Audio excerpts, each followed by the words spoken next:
evening, everyone. And welcome to the HPC meeting of March 28th, 2019. This is a regular scheduled meeting of the Montclair Historic Preservation Commission.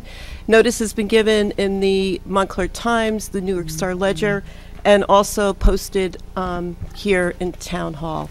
We are also being live streamed on Channel 34, the municipal channel, and I believe you can also catch us on YouTube. So, Mr. Petto, would you, and let me just say that we do have a quorum tonight. There's 4 people here, so we have a quorum and we can proceed with our regular meeting. Roll call, Mr. Petto. Okay, Chair Bennett. Here. Vice Chair Hyman. Present. Mr. Greenbaum. Here. Mr. Rooney is excused this evening. Ms. Kane-Levy. Here. Mr. Reimnitz is excused this evening. Mr. Connolly. Here. And Mr. Angelo will be arriving shortly. Okay, thank you. Committee appointments, which is number 3 on our agenda, I'd like to forward to next month when we have our full complement of commissioners and we can speak to that. So the next thing on the agenda is approval of minutes, the last month's minutes. Does anyone have any corrections or no? No corrections? Was it in the packet? Were the minutes in the package? Yeah. Yes. I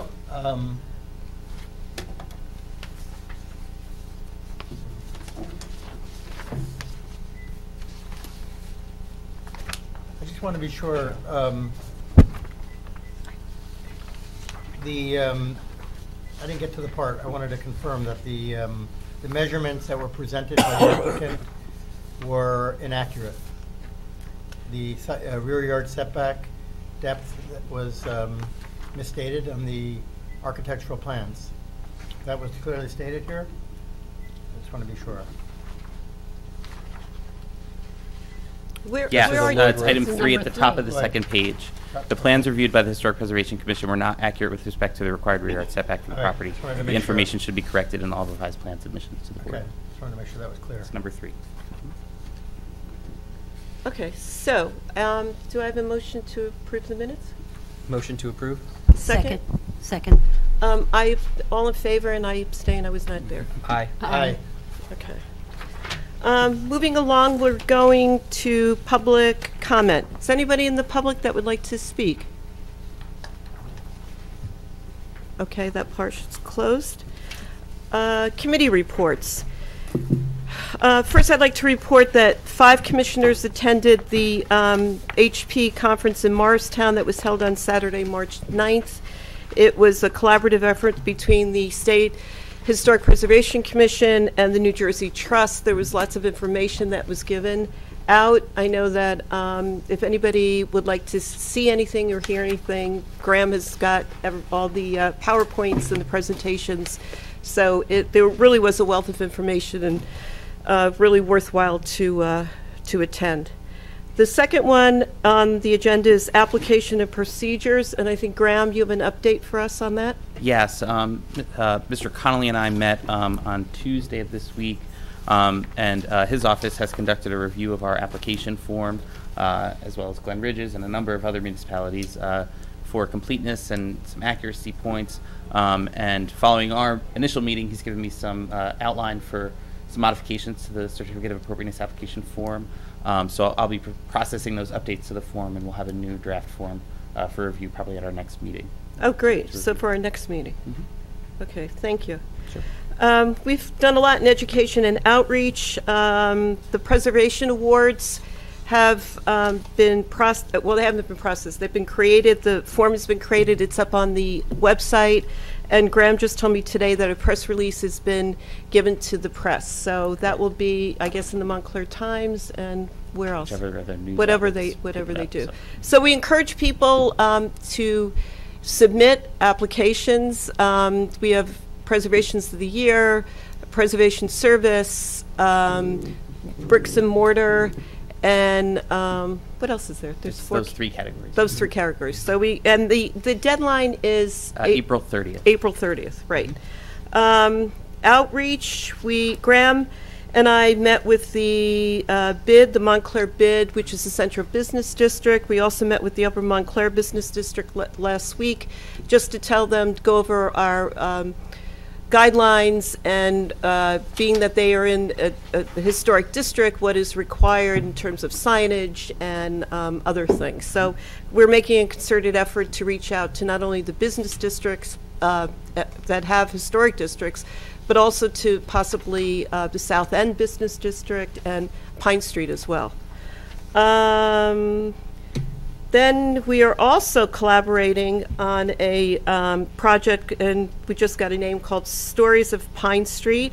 It's a collaboration between Montclair State and Montclair History Center to research and document the Pine Street Historic District and the groups that have settled in there from the very beginning of from the end of the 19th century to the current day. That's something that we hope will result in a digital project, and again in collaboration with Montclair State.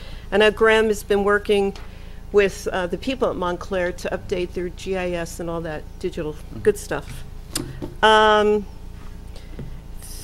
met with the students of Montclair State at the library on February 25th, and we went over the documentations, the documents, and the resources that are at the library that we use when we do research in your home.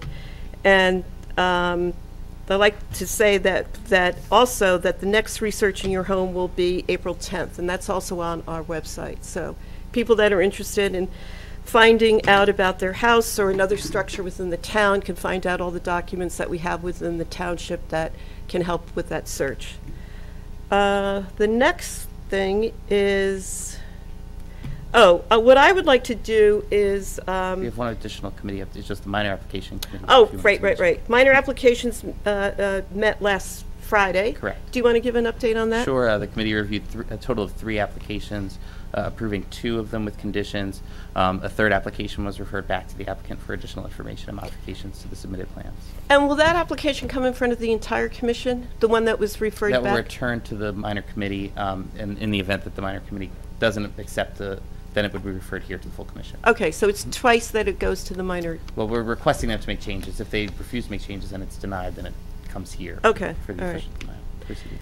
And I know, still talking about committees, I would like to form a bylaws committee to discuss the discussion of the representative of the HPC to the planning board, and also to add when we rewrote our bylaws, we do not have public comment within our bylaws section. That's something that will need to be added. That's an ordinance change.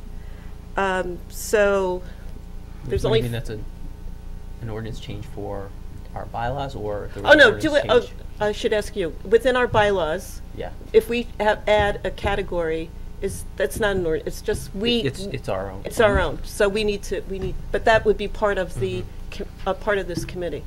So would you be interested? Sure, I volunteer for the committee. And Yeah, I'll work on that. okay, great. Okay, great.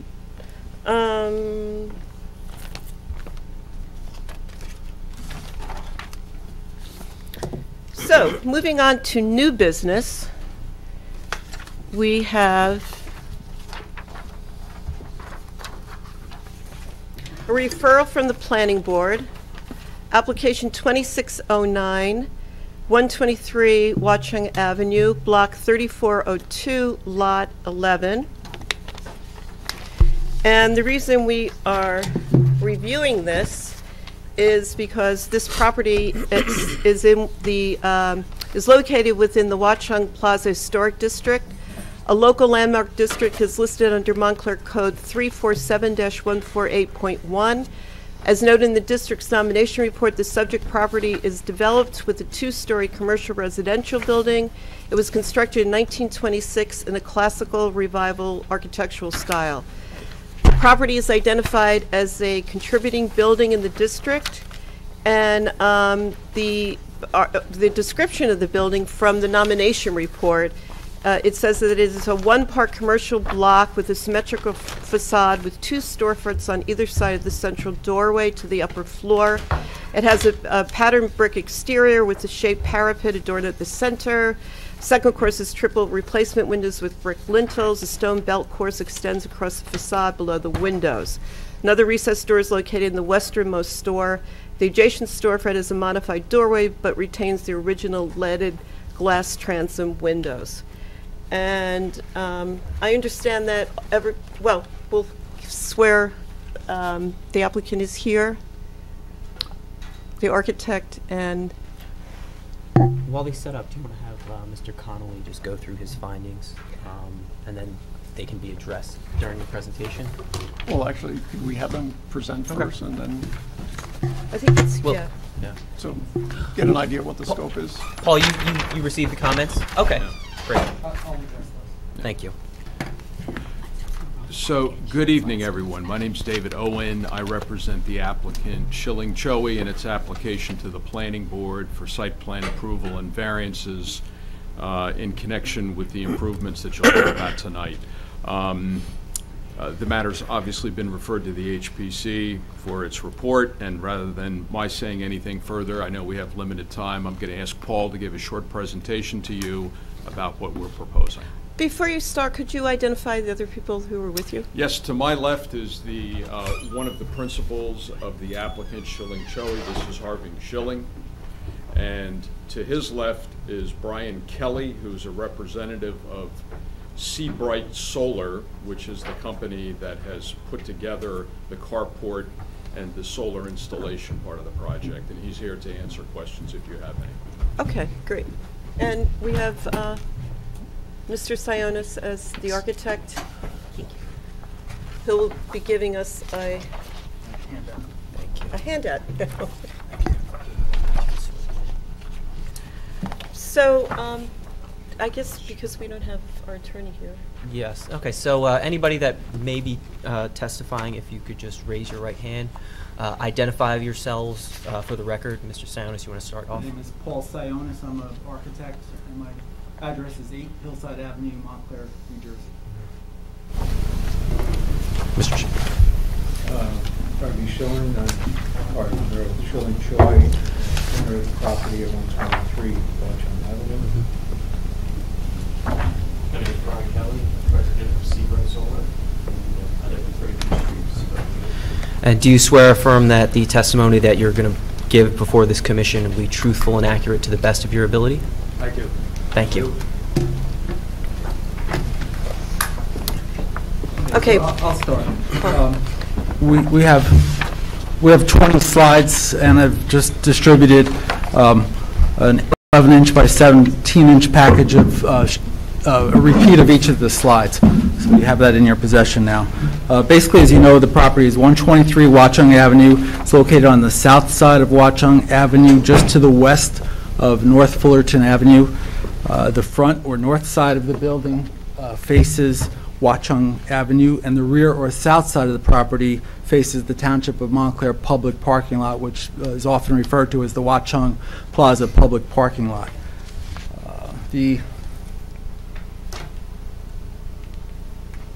Slide number 2 is basically a photocopy of the interactive zoning map that the township has on the website. And as you can see, the property is located in the neighborhood commercial zone. As shown in the light purple color, that is the historic district, part of the Watchung Plaza Historic District. The darker purple is the Watchung Plaza public parking lot. That's not within the historic district, but the building and the property is within the district. The next slide, slide number 3, is taken from the property survey that was prepared by Trost surveyors, except that it's been colored for better visibility. And as you can see from the survey, the property is 75 feet wide and 85 feet deep. The property, as you noted at the beginning, has a 2.5-story masonry building. It was constructed in 1926. And the area between the rear or the south side of the building and the southerly property line currently is paved with asphalt paving. That's about 17 feet 6 inches in depth from the southernmost part of the building to the rear property line. And at that southernmost center part of the building is an enclosed two-story wood stairway. Besides the asphalt paving, there's also a refrigerated box that's used for the Bluestone restaurant that's on the property. There's also HVAC units that are just to the west of that refrigerated box. And then there's dumpsters, trash cans, and recycling areas at that southwest side of the property. Currently, there is perpendicular parking along the rear of the property, as I show there on the slide. There's 7 spaces from west to east, and then there's an alley, an asphalt paved alley that's part of the subject property that's 9.7 feet wide, and currently cars park in tandem within that parking lot, and those cars are employees of the Bluestone Coffee Shop. The next slide, number 4. The top is a photograph of the facade of the building as it looks today. These photographs were taken within the last week. So the top image is the front of the building, and as you see from the photograph, and also as you know from living here, there are 2 tenants on the first floor. There's the Bluestone Coffee Shop on the right side or the westerly side of the building, and then the left side is the Reliable Cleaners. It's a dry cleaners. And the second floor contains 4 residential units. As you see on the bottom of this slide, on the east side of the property, as you can see from Watchung Avenue, there's that 9.6 foot wide asphalt paved alley, and that's part of the subject property. And then on the west side of the property, there's a 10 foot wide brick alley that's a public alley. That belongs to the Township of Montclair. Next slide, number 5, is a photograph of the rear or the south side of the building. And as you can see, there's this existing 2-story stair enclosure, wood frame stair enclosure. The stair goes up to the second floor apartments. There's also a stairway in there that goes down to the basement. That is covered with aluminum siding, and the stair provides one of the 2 required egresses or access to the second floor apartments for this building. Slide number 6. Slide number 6 is a photograph, 2 photographs of the rear or south side of the building. And as you can see from these photographs, the east side of the lot has that asphalt paved alley.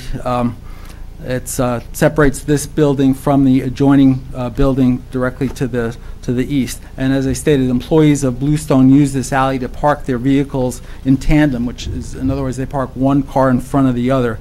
4 cars park here, and that's all controlled by Bluestone. The cars arrive early in the morning when Bluestone opens, and then they leave daily at approximately 3:30 when Bluestone closes. The west side, as I said, the west side of the property and the building adjoins that public alley, which is the brick paved alley leading from Watchung Avenue to the rear to the Watchung Plaza public parking lot. The alley is pretty much non-encumbered, except it has the clothes and shoe bin that's been at that location for a while in the southwest corner of that public alley. Next slide, number 7. Slide number 7 has 3 photographs of the Watchung Plaza public parking lot. The top left slide is looking west within that parking lot, and as I labeled it, 123 Watchung Avenue is on the right side of that photograph. The top right image is looking north, so it's standing at the southerly edge of the parking lot up against the residential property, and then looking north towards 123 Watchung Avenue, and you see one of several solar panels on the utility poles within that parking lot.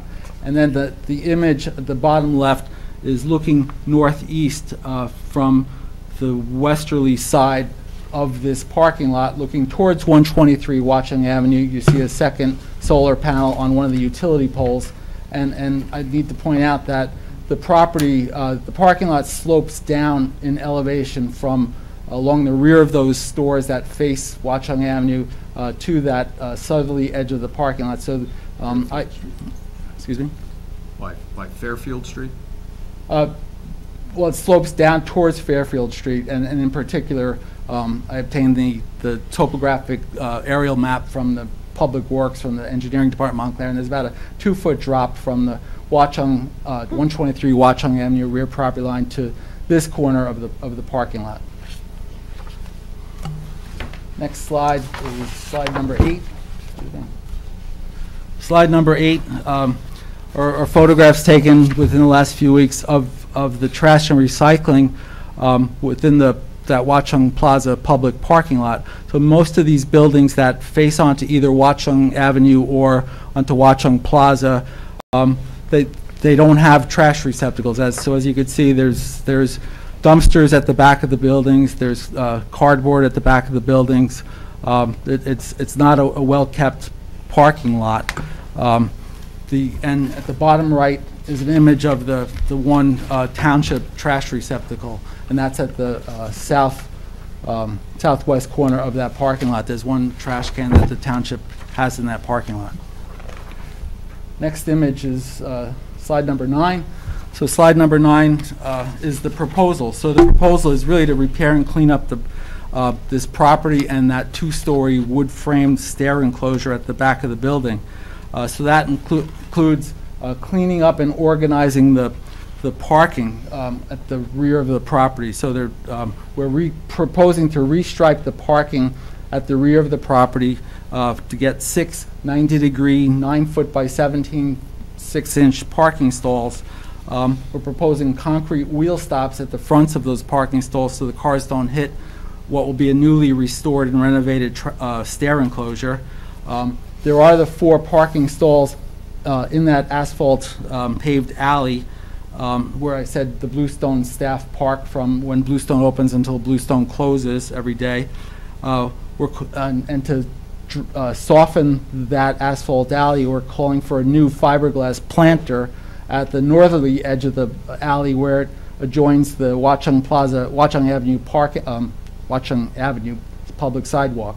And we're calling for a fiberglass planter that would be 36 inches in height, be 7 feet in length, and 30 inches in width.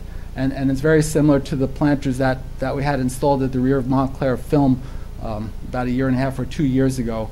And in those planters, we'd be able to plant evergreens, and we're proposing that these would be evergreen shrubs that are native to Essex County, such as inkberry, that could be planted at a height of 3.5 feet or to 4 feet tall. So it would be at least 7 feet in height above the sidewalk to the top of the evergreens to virtually block the view of the alley and to block the view of what we'll describe as the carport in the next few slides. Talk about the stair enclosure? Yeah. So basically, I just wanted to talk first about the trash. So currently, there are dumpsters. There are 2 35-yard dumpsters that are utilized on this property primarily for Bluestone, in addition to several trash cans that are used for trash and recycling for that second floor tenants. So the proposal also includes organizing the trash and recycling within new sturdier galvanized metal enclosures that could be finished to match what's going to be the proposed carport. So in slide number 10, part of this application is proposing a new metal carport to cover the parking stalls along the south side of the property. Now, prior to opening Bluestone, Mr. Shilling, who's the owner of Bluestone, worked in the solar energy industry. So his goal is to try to have renewable energy on this property to service not only Bluestone and the dry cleaners, but also for the apartments. So his proposal is to install this new steel carport that has solar panel cells as part of the roof. So they're not sticking up high above the roof, but they're flat or planar as part of the roof. The panels will have an 8-degree pitch, which is, we have our solar expert, Mr. Shilling, but this was the pitch that they determined was necessary here to maximize the solar energy. the carport is proposed to extend across most of the property. So the property is 75 feet wide, and the carport would extend about 72 feet from left to right or from west to east across the rear of the property. So it would cover most of the parking area, but also cover what will be the new proposed trash and recycling enclosures. The columns of the carport will be installed to be placed directly on the striping between the parking stalls, so we won't lose any parking spaces. So in addition to the solar panel covered carport, there are other improvements that are proposed, and one is to repair the existing enclosed stairway. As I mentioned, it has aluminum siding on it. The glass that's in that stairway now is basically infill glass that was placed within wood-framed openings. It's not the original openings. They're not even windows. It's just fixed pieces of glass. So the proposal is to remove the aluminum siding, restore the original wood clapboard and the wood trim around the windows and doors, and the skirt at the base of the wood siding, and paint it with historic colors. And Mr. Shilling would have it painted this Hales Navy, which is one of the Benjamin Moore historic colors, and complementary trim colors. He'd also remove those existing storm window panels, those single glass infills, and install new double-hung wood windows that were more likely to be original to the stair enclosure. Now, there's no record of what the rear of this building looked like. We looked as many places as we could to find images of the rear of this building or other buildings that abut the parking lot, but there were no images. All of the windows in the building are replacement windows. They're all currently a 1/1 double hung window. We're showing a 2/2 for these double hung wood windows in this wood stair. We did that because we thought they looked good. Mr. Connolly's memo said, perhaps we should match the 1/1 pattern of the existing building, and we could do it either way. We'd not argue if we had to do 1/1. We don't know what the original windows in the main building were, what the pattern was. That they might have been 1/1, they might have been 2/2. The other improvements call for cleaning and painting. There's an existing exhaust duct that leads from the Bluestone kitchen, so proposal is to clean and paint that exhaust duct. And then for several years, Mr. Shilling has told me that he needs better air circulation within Bluestone, so proposal is to have a second duct that would be a 16-inch by 16-inch vertical duct that would be strictly for makeup air inside the restaurant and inside the restaurant kitchen. Excuse me, Paul, can I just, for the record, mention that our attorney, Mr. Angelo, is arrived, and it's 8:10. Thank you. Thank you. All right. Do you need to explain what a makeup air duct is, or anything else? No, makeup air replaces the air that's lost from the exhaust. So basically, Mr. Shilling is proposing to put a makeup air duct, which would replace air that's lost from the exhaust. It would help people be more efficient airflow inside. It's more efficient because you're not losing all your heating and air conditioning out the exhaust duct, and it also makes the dining area in the kitchen more comfortable for the people that are in there. Okay. So the other part of the improvement is the rear of the building has been painted historically. So a lot of the mortar is not in great shape. So the proposal is to clean, strip, and repaint that existing rear brick wall of the building. The next slide number 11, is a view of the side of the carport from the east elevation. So with your back to say North Fullerton Avenue. So the lowest part of the carport is 10 feet 6, and that was determined to be able to have a UPS truck pull underneath the carport. The maximum height of the carport, where I'm pointing to, is 15 feet above grade. And then at the columns, the carport has a height to the underside of the roof structure of 12 feet. The slide number 12 is a lighting plan. This is a metal carport, so the underside, if the carport may be dark gray or black, the exact color hasn't been determined. We'd prefer that it matches the proposed trash and recycling enclosures that I'll be showing you. But we're proposing 5 LED strips under the carport. So I'm pointing to on the plan that's labeled lighting and foot candle plan. So these LED strips are 1.76 inches wide and only 0.6 inches high. So they're just small strips of LEDs. There's 5 of them that we're proposing to space evenly under the roof of this carport. And that would provide a lighting level that's considered safe but not too bright. So the highest lighting level is 1.4 foot candles directly under the sources of the light, and then at the perimeter of the property it goes down to 0.2 foot candles. Now there's also 2 existing wall-mounted lights on the rear wall of the building next to 2 of the pedestrian doors. So those lights will remain. When we went to the Development Review Commission, they suggested that another wall-mounted light be placed in the alley, in the asphalt alley that's also part of this subject property. So we agree that there should be and there will be a wall-mounted light placed within that alley. Slide number 13 is a plan of the solar panels. Mr. Shilling proposes to place solar panels on the main roof of the building. Now it's a flat roof and it has a parapet wall that surrounds that flat roof. I've been told by Mr. Shilling that the parapet height above the roof ranges from 2 feet 2 inches up to 3 feet above the height of the roof. These are, correct me if I'm wrong, the degrees of these panels are 20 degrees or 10 degrees. So these are low slope panels, so they will not be visible from anywhere outside of this building, and definitely not visible from a public right-of-way. Do you have a section showing the slope of those panels on the roof? We don't have, you don't have a, no, we don't have a section of those, just of the carport. So the carport's 8 degrees, and this, as you said, was 10 degrees.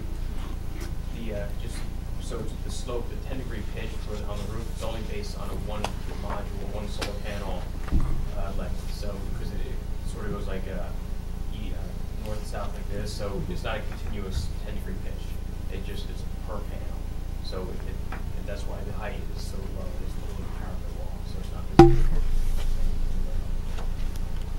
Okay, the next slide number 14.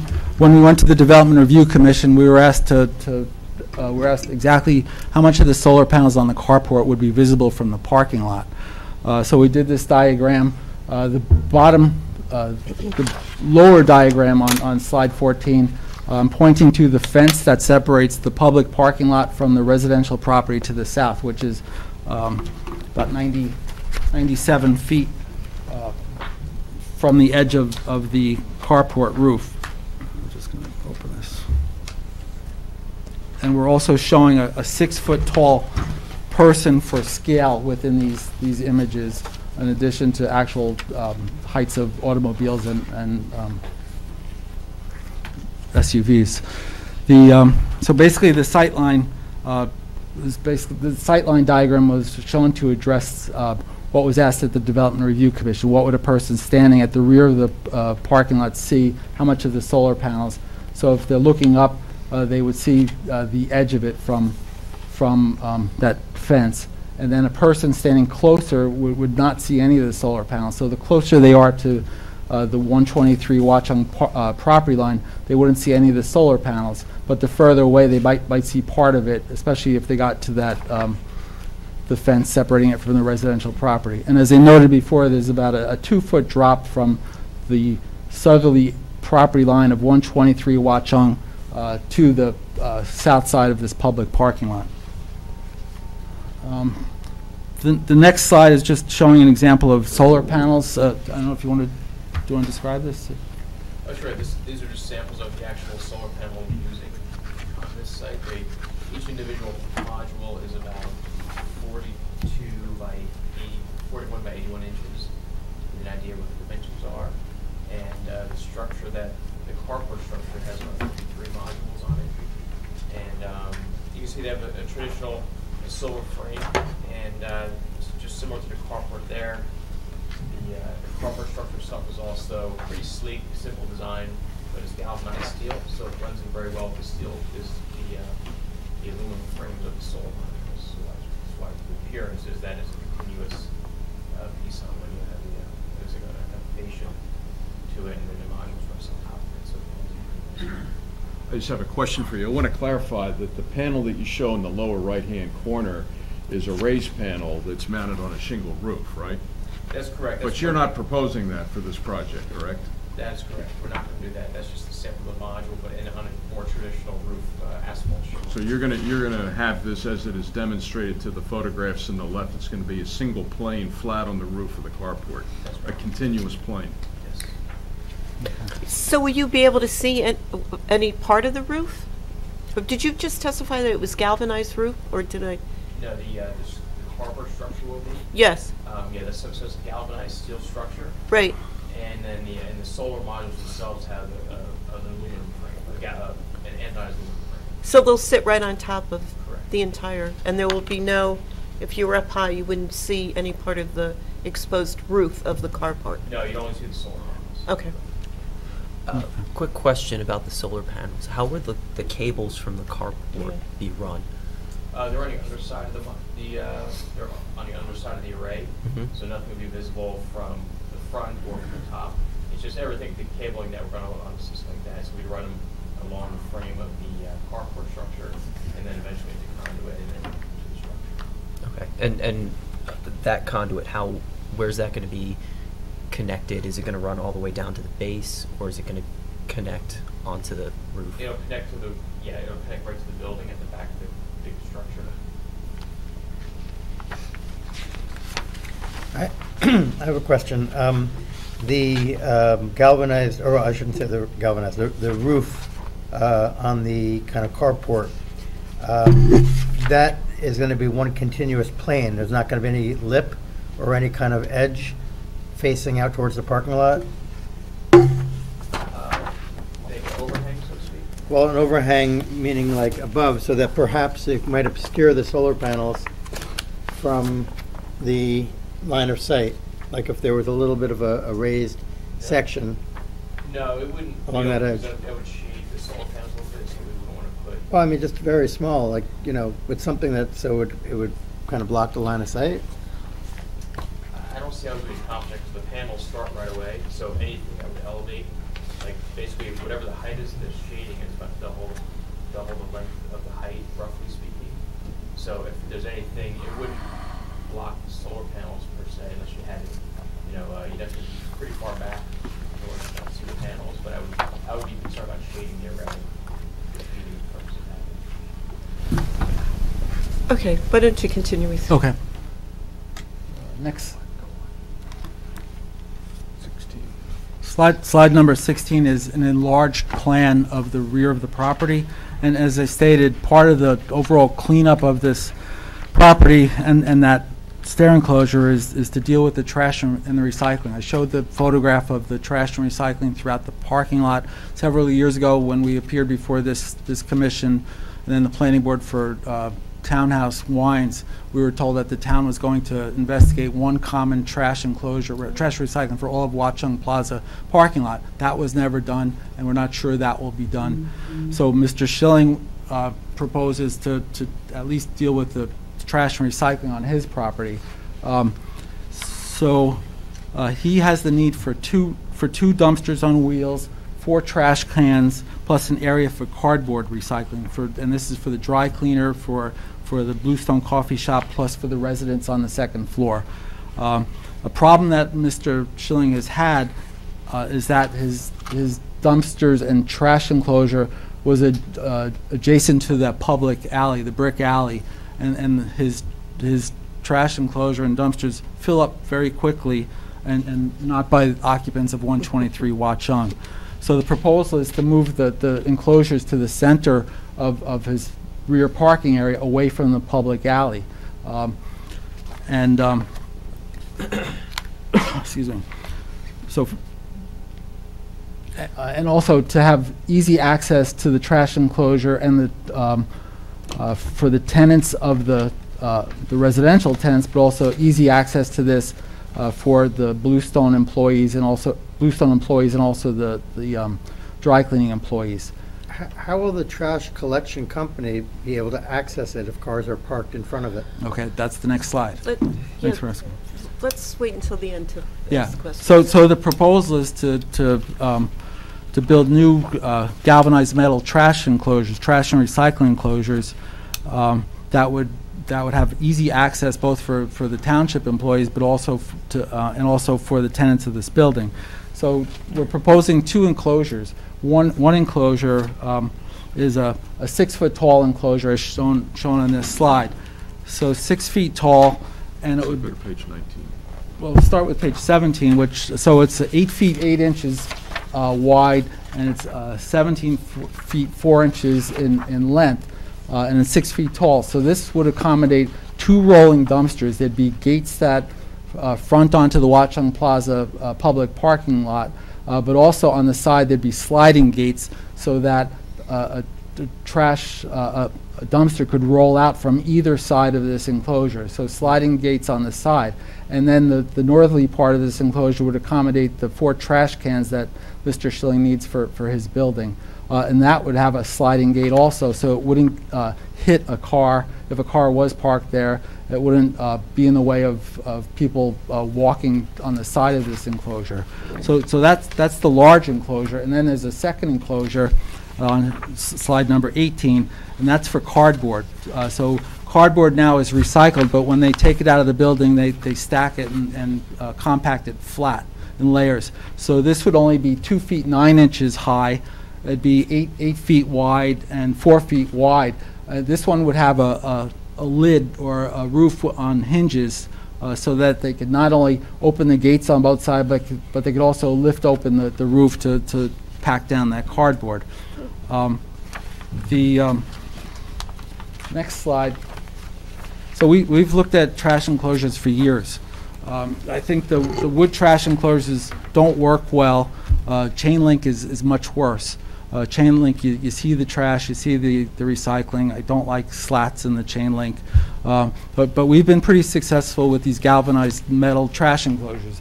The top one on the left is one that was unpainted. This is Dr. Davis's Wellness Center on at 316 Orange Road. He wanted to leave it unpainted, that raw finish.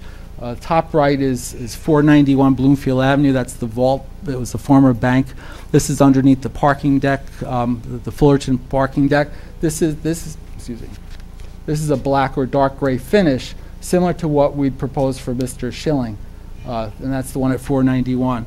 We did one at the YMCA on Park Street. This was 2 years ago.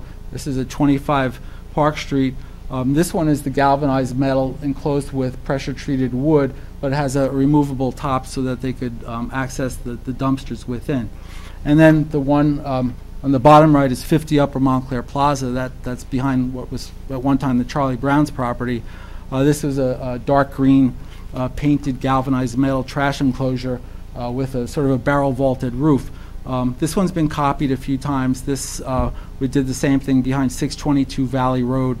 There's one that's similar behind Daikichi. Has a different roof pattern, but they're attractive. They last longer. They hold up to being hit by vehicles, and they hide the trash and recycling pretty well. The last slide is basically just a repeat of the proposal. So, in general, the project involves a cleanup of the rear of the property. The trash and recycling has been messy on Mr. Shilling's property. It's messy on many of the Watchung Plaza, the rear of the properties. But it's also, it started with, we first talked about the stair enclosure. The stair enclosure is in bad shape. So we thought the right thing to do was something that looks like what might have been there when it was built. So removing the aluminum siding, getting it back to the wood clapboard, restoring the wood trim, putting in new double hung windows, whether they're 1/1 or 2/2, but then to reorganize the rear of the property to stripe it. And then also there's an initiative to use the alternative energy with the solar panels. Anything else? I don't think so. I think you covered it. Thank you. So may I ask then, you've addressed the 4 comments that Mr. Conley had on the Well, I'll project? just quickly, so Right. the first comment is about the windows in the stair enclosure shall either match the existing 1/1 sash type or provide evidence the enclosure had 2/2. We have no evidence. We're showing 2/2, but we if you feel 1/1 matches the existing building, we would agree to that. Not necessarily. 2/2 is absolutely appropriate. Okay. You know, if they were existing as 1/1, we'd like to keep them, and since you have no evidence, 2/2 is We looked at actually absolutely fine. examples of sleeping Yeah. porches that Yep. this looks like. Yeah, no, So it works. So provide details for the solar panels to be installed on the roof of the main building. Will they be visible from the street? As we stated, they will not be visible from the street. Details how they'll be installed. We talked about the pitch. There'll be a 10-degree pitch. So could we talk about those panels that are on the roof, though? Yeah. What is the height from the actual roof deck to, I guess, the back of the solar panel? Well, No, the actual panels themselves. How tall are they? Under a foot and a half. A foot and a half. Yeah, the way to better explain it, because as I mentioned before, the modules are about 42 inches wide. So the 10-degree pitch only goes the length of one module, and then the next one slopes back down. Right. And then so that's what, because it's kind of like. But the maximum height is, You have them going like this? Correct. It goes, yeah, they go back and forth like that across the roof. Oh. So it's not a continuous pitch, which is why it's not visible from the roof.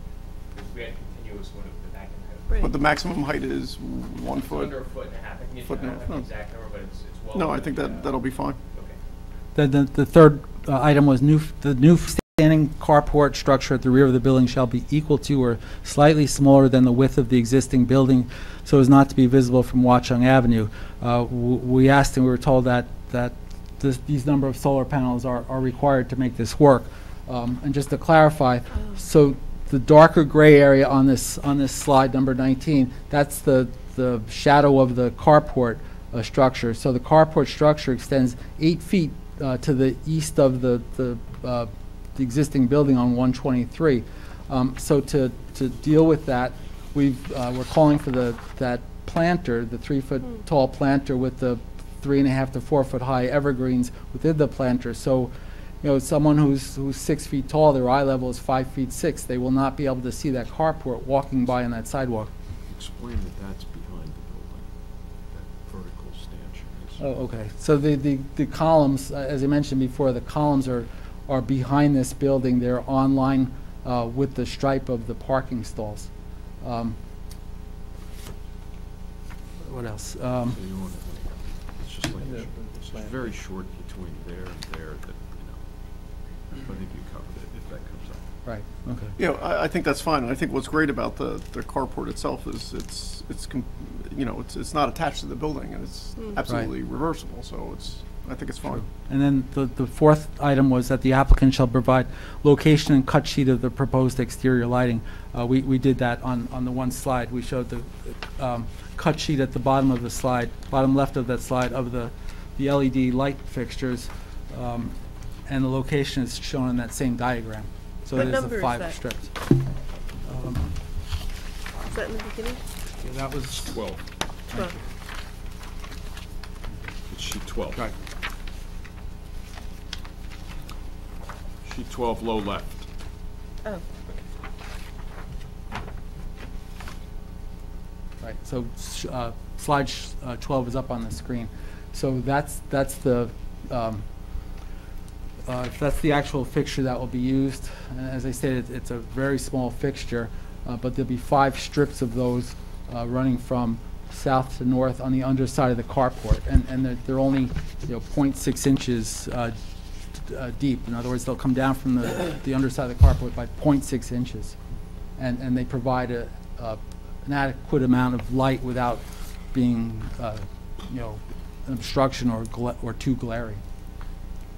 So maybe we look at slide 5, which is the rear elevation. The new door that you're installing in the stair enclosure, that doesn't exist currently, right? There are Correct. 2 doors there in the stair enclosure? Yes. Is the new one an egress door? Yes.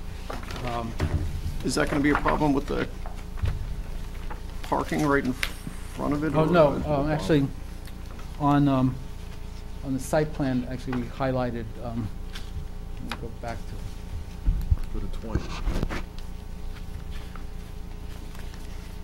it's a delay on the remote.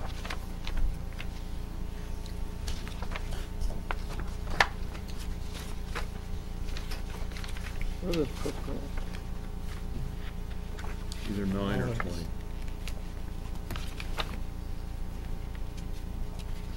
So on slides 9 and 20, which are duplicate slides, there's a circle shown at each of the pedestrian or man doors on the rear of the building. So I'm pointing to one on the westerly side of the building. There's the door that was just discussed, I'm pointing to, that's in the stair enclosure. There's an existing door I'm pointing to that's also within the stair enclosure. Then there's a rear door to the dry cleaner. So there are 2, 3, 4 doors across the rear of this building. New. Right, and the one that's new is the door that I'm pointing to. What is the width of the passageway between the building wall, once you exit the door? Are these all in-swing doors? Yes, but we left, on the site plan, we left yeah, well, let me first state that I didn't point out, we're calling for a pipe bollard where I'm pointing to in the front of this parking space, and a pipe bollard in front of that parking space. So a pipe bollard in front of parking stall number 3, and a pipe bollard in front of parking stall number 4, so it doesn't impede with pedestrian walkway in front of the cars there. So cars would stop before it gets to where people walk. What is that distance? Do you show that distance between the bollard and the face of the wall? It's not labeled, but I could measure that. I believe we'll have 3 feet 8 inches. As long as it's over 3 feet.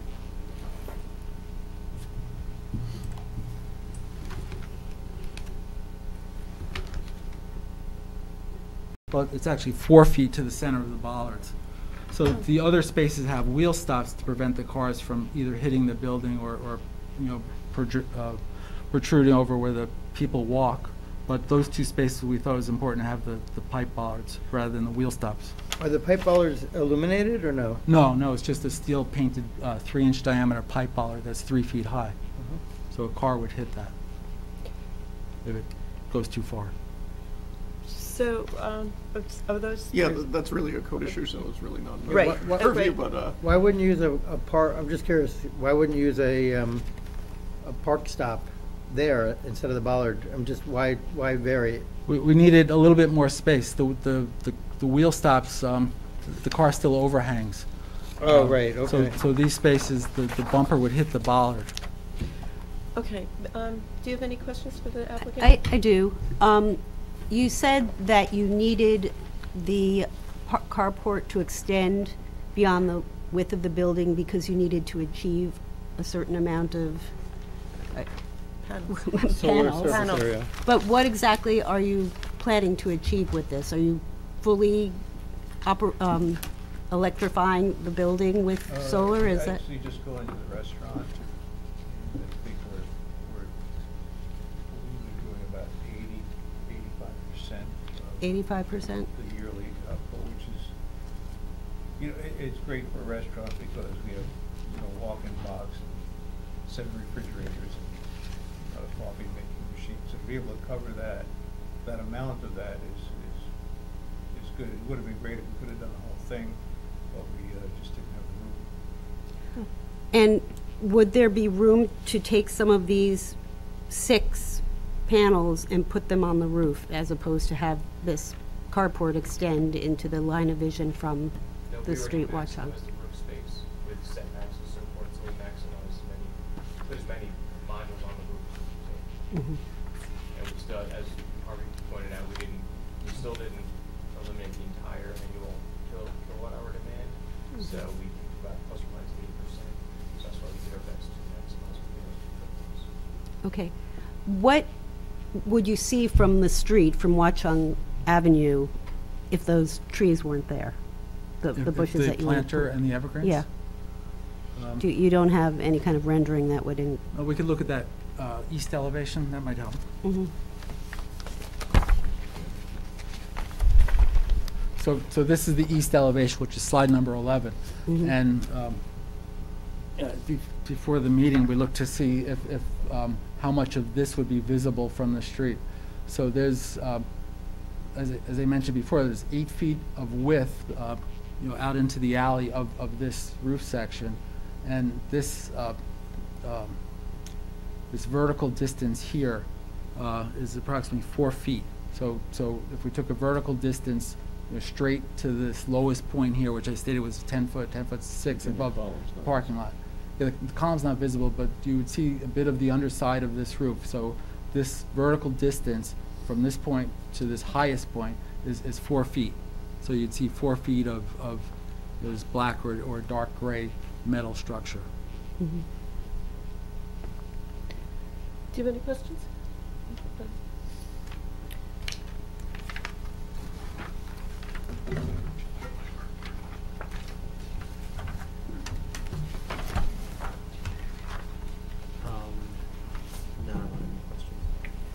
Mr. Imam, do you have any? I'm just curious, the extension over the alleyway is 8 foot 7 inches, but the total distance of the alleyway, I think you said, was 9 foot 7 inches.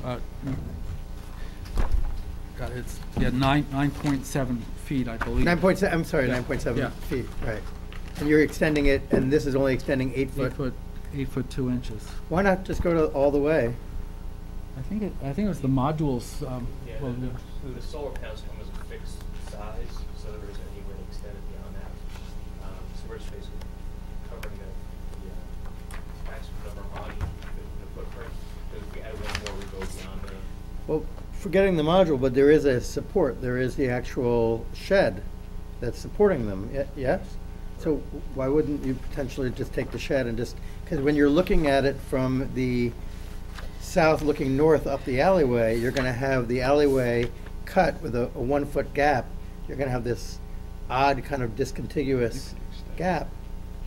Just have no panel. But I think the way that they have the planter located, visually, that will be obscuring the horizontal. The planter is, the idea of the planter is preference that the trees are going to grow to a certain height, and there's no way that we can regulate that. So really, we just have to look at the planter, the height of the planter, which is 3 feet. 3 feet. Mm-hmm. So you're going to see the entire thing. Well, I guess my issue is not so much the view from Watchung Avenue. That's obviously why you're using the planter. That was your approach to address any kind of line of sight unattractiveness, if you will. I'm just thinking from looking at it from the other way, even though it's not it's not your front-facing elevation, it seems a little odd to have that 1 foot gap there that just, I think they testified that there isn't enough room to put another panel there. Yeah, but he That's- could extend the carport, just not have panels. Right. The only issue with that, from a design perspective, this is my opinion on it, is that you have a gap on the top instead of having. Right, it won't be flat all the way across. Exactly, then you have a gap. just Right. that gap. Well, it just seems odd to have that space in between there. I don't know. Maybe there's something you could do. I don't know. You guys Just do faux panels? to bring some continuity. Um, It's just discontinuous. I don't, you're not going to notice it from the rear, and I think from the front, it's not an issue. Discussion? So, well, we were in questions now. And I have a question. You're going to clean the back of the brick. The front could use the cleaning too. The front of the building. Do you intend to do that? Cleaning is, it gets painted Repainted. periodically, but you mean just kind of wash it? Well, it looks like as though the front, when I drove by the other day, up at the top, it's, Oh, yeah. Yeah, I mean, we do it periodically, and I'm sure it's due. well, it's just that it's such an improvement to the building Right, that right. to do the front of it as well would be a great asset. Definitely. Okay. It's probably the most prominent and most attractive building in Watchung Plaza. It is. Does anyone have any other questions?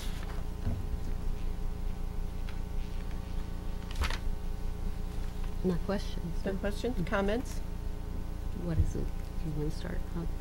Well, I think it's personally, I think it's a great improvement to the building. I think it's an improvement to the historic district. Of course, it's the parking lot, what you're doing this to, but that needs to be improved. I have no issue with the sight line from the alley, because I do think that planter will take away from whatever you're seeing. But I would like to see, if you are doing the back and cleaning up the back, that the front, that you do whatever, if you're painting it or cleaning it, that you do the same for the front. I like the idea with I understand with the panel that it's going to be like a box, correct? Right. With that, so Commissioner Greenbaum's idea of extending it, I guess you wouldn't be able to do that because the lift would not be. Yeah, there'd just be a gap. There'd be a gap between the Right. edge of the solar array and then the edge of the carport. So basically the carport fits the footprint of the solar array perfectly. Right. So if we extended it, it would, the solar panel would drop down a little bit. It would look, in my opinion, it would look a little. Could you move the easternmost solar panels over to bring it to the edge and like space them equidistant, but create like a rhythm that brings it all the way to the end? Well, the only issue is the solar panels are elevated slightly above the carport. Right. So when it's all continuous, it blends nicely, but anything, it would create a gap. Right now, it's all continuous the entire length. There's Correct. no break between any of the panels. Correct. Like it's pretty much a smooth array from east to west. So extending the carport would create a gap somewhere. Or gaps. Comments? No, I don't have any comments really. I get both sides of that, the debate about extending it or keeping the gap.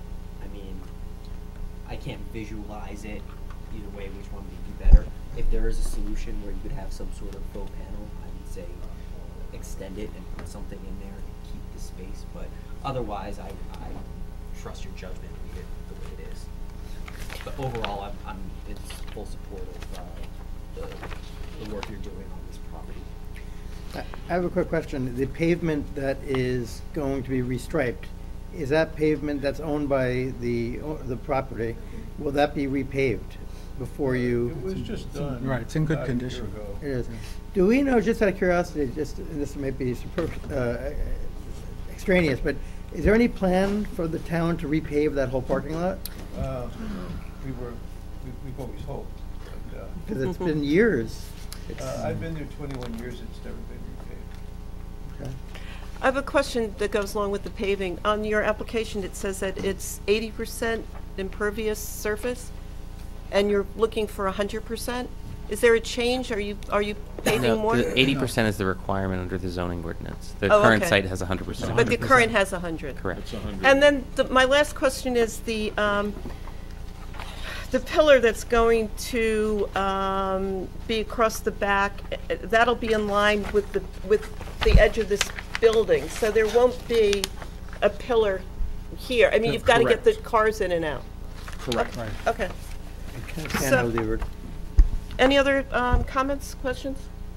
Yeah, well, I am a little concerned about what you will be seeing from Watchung Avenue. I'm sort of, it was a thorough presentation, but that one sight line was missing. So, I was just wondering if you were to pull it back to align with the building, you're not going to get the 80% that you're looking for, but it would still be a substantial amount of electricity powering this. What would happen if you cut it back? How far would it take you away from 80%? I would be interested because so many of these costs are fixed. Mm-hmm. As you start subtracting how much energy you can produce, the price of the project per watt starts going up to a point where it doesn't really make sense from a cost standpoint. Could you conceivably, like when I look at the roof plan, I notice that there's some space up there that isn't covered. Maxed it out. Yeah, he's got the space. Well, I'm just looking at it, let me just ask him. He already Yeah, answered. he answered it. Oh, I know. Maxed it out. All right. Well, Mr. Sionis, I would recommend when you present this to the planning board, if you could do a rendering of the front. From Watchung Avenue. Yeah. And maybe Yeah. think about, tinker ways that you could perhaps screen the top. Right. Or dress it up. Or do Yeah, because something. you could even use this, this photo. Yes. And, Superimpose it. yeah, superimpose it across the. Oh, it But I has to think be from the way. other No, direction. but from the Yeah, other way, Watchung but that Avenue. idea that you could see. I would like to see both of the, when it goes to the planning board, I think both elevations should be done, the east, the north and south. Yeah, I think like we did this, maybe one from Watchung Avenue, Yeah. public sidewalk. Right.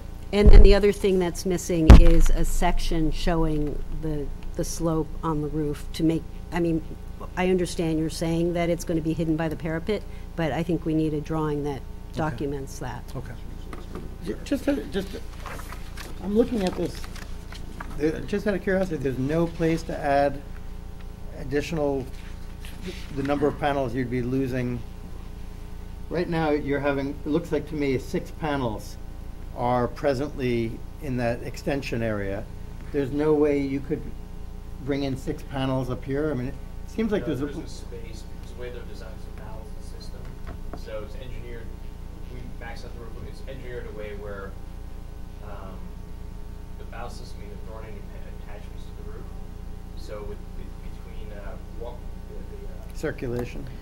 not just circulation, but also people accessing the roof. Right. If you leave the perimeter open, Mhm. and then when you cluster them together, you have to install them in patches of 4 modules.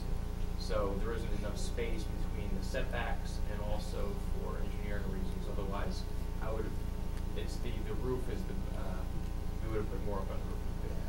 We maxed out design wise, and we run it through our manufacturer and engineer also. Mhm. So their only job is really to put as much power up there as possible. So that's what we maxed it out. So I think we've heard that if they could, they would.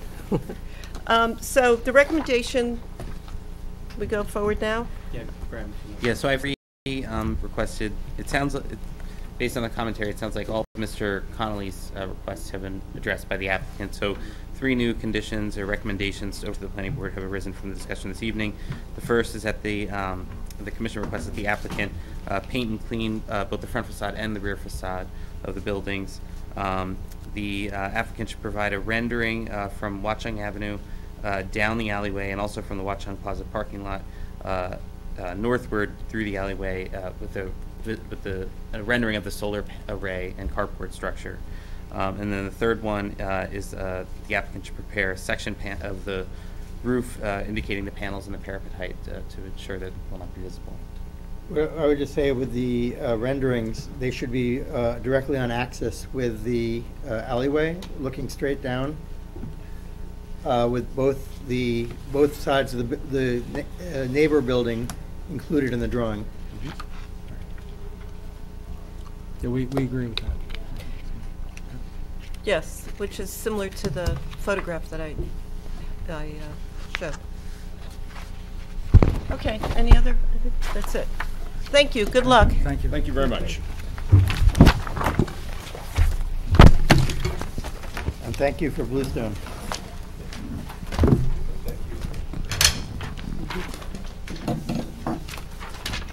Give this back to you for now.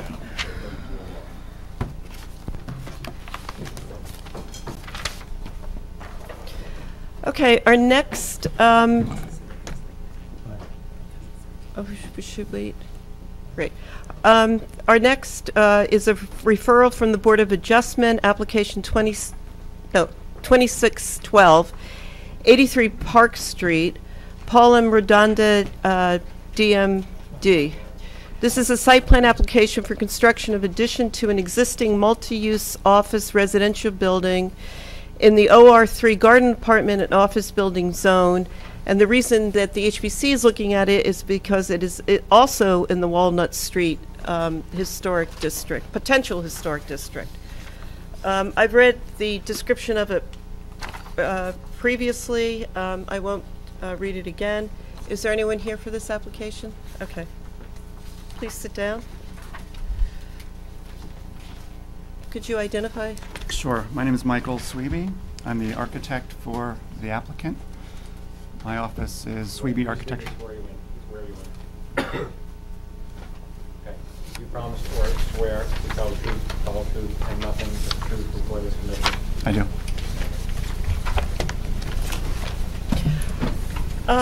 Before we begin, Mr. Siva? Sweeby. Before we begin, did you receive the list of comments from our historic preservation consultant, Mr. Conley? I did. And did you discuss them with him? Briefly. Okay. Today. Okay. Do you have a presentation, PowerPoint, or are you going to go through give us a description of what you intend to do with this project? Sure. So I have a set of travel size drawings. These are a reduced copy of the drawings that were... Which we have. Which you have, okay. Which were included in the application for the Board of Adjustment. You don't have handouts, do you? No. The same set of. I know, but it's easier to work with 11 by 17 than these large drawings.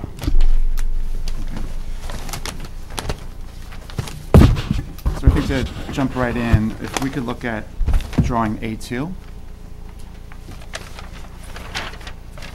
This sheet shows all of the existing conditions of the current building on the property. The lower right hand is the west elevation, and that is the view from Park Street. The south elevation above it is the facade that faces Walnut Street. So the west elevation, on the north end of it, the left side of the building, you see a one-story flat structure that is basement level garage. The garage doors face east away from Park Street, and our proposed addition is going on top of that flat one-story garage. And again, it's technically a 2.5-story addition is what we're adding. On the south elevation, Walnut Street side, on the extreme left end of that view, you can see steps up to the single door entry that faces Park Street. Above it, there is an aluminum awning that protects the stoop. We are proposing to remove that portion only, the awning portion. Everything else on the south elevation is remaining as is. So our main impact is the Park Street elevation, the west elevation.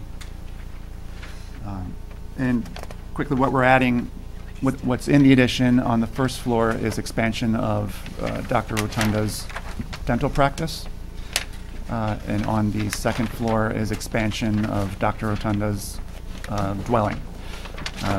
The half story, the attic story, is also for the residents, and it'll be predominantly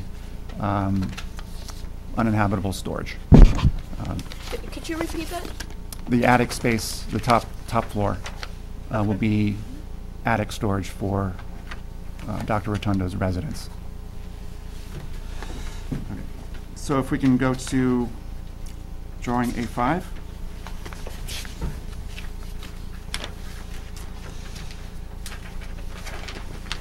At the top, we have the west elevation, again, Park Street view. And this shows the proposed 2.5-story addition on top of the existing garage. The materials of the existing building, the siding is actually aluminum siding. I think we have note that it's vinyl. It's actually aluminum. And the existing windows on the existing building are also aluminum. For our siding and window material, the applicant would like to use vinyl siding. We are considering also fiber cement. It would also have a 4-inch reveal, as does the existing siding, and it would match the color, which is currently sort of a pale yellow. As far as windows, normally we first look at a vinyl clad wood. It'd be wood interior and vinyl exterior, something similar to Anderson 400 series. There is a new entry into the addition facing Park Street. It's a double-door entry. It is for sole use of barrier-free access into the addition. We have to provide access to the addition. We felt that providing barrier-free access to the addition through the existing building would be cost prohibitive, but mainly because the existing front stoop there is high enough above the Park Street sidewalk that a functioning ramp would not perform, would not fit, actually, mathematically. So we needed to extend the ramp around the corner of the existing building to the addition.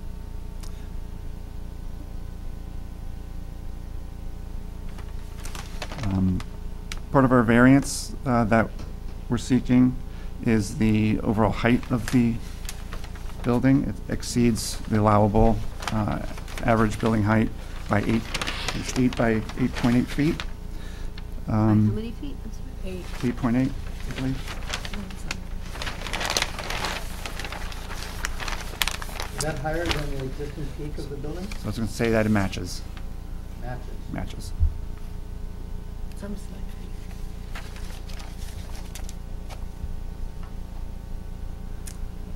That's basically what we're doing. Okay, thank you. Mr. Conley, can we go through? And before we begin, did you happen to see our design guidelines for Montclair, the HBC design guidelines? I have. You have, okay.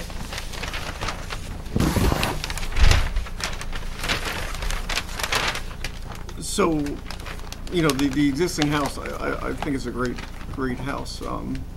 Somewhat Queen Anne influenced, and you could tell from a number of elements on the building, but mainly the roof is a big indicator. And I think my comment number 2 is a roof plan. It seems like it's a very complicated roof, the existing and what you're proposing. Sure. And I think the new addition relates too closely to the existing building. Additions to historic structures should be somewhat subdued and different and subordinate to the existing structure. I have no problem with the size of the addition. I think it's just mainly the height, and you've mentioned that that the new ridge is going to be 8.8 feet higher than what's allowed in the zone. Right.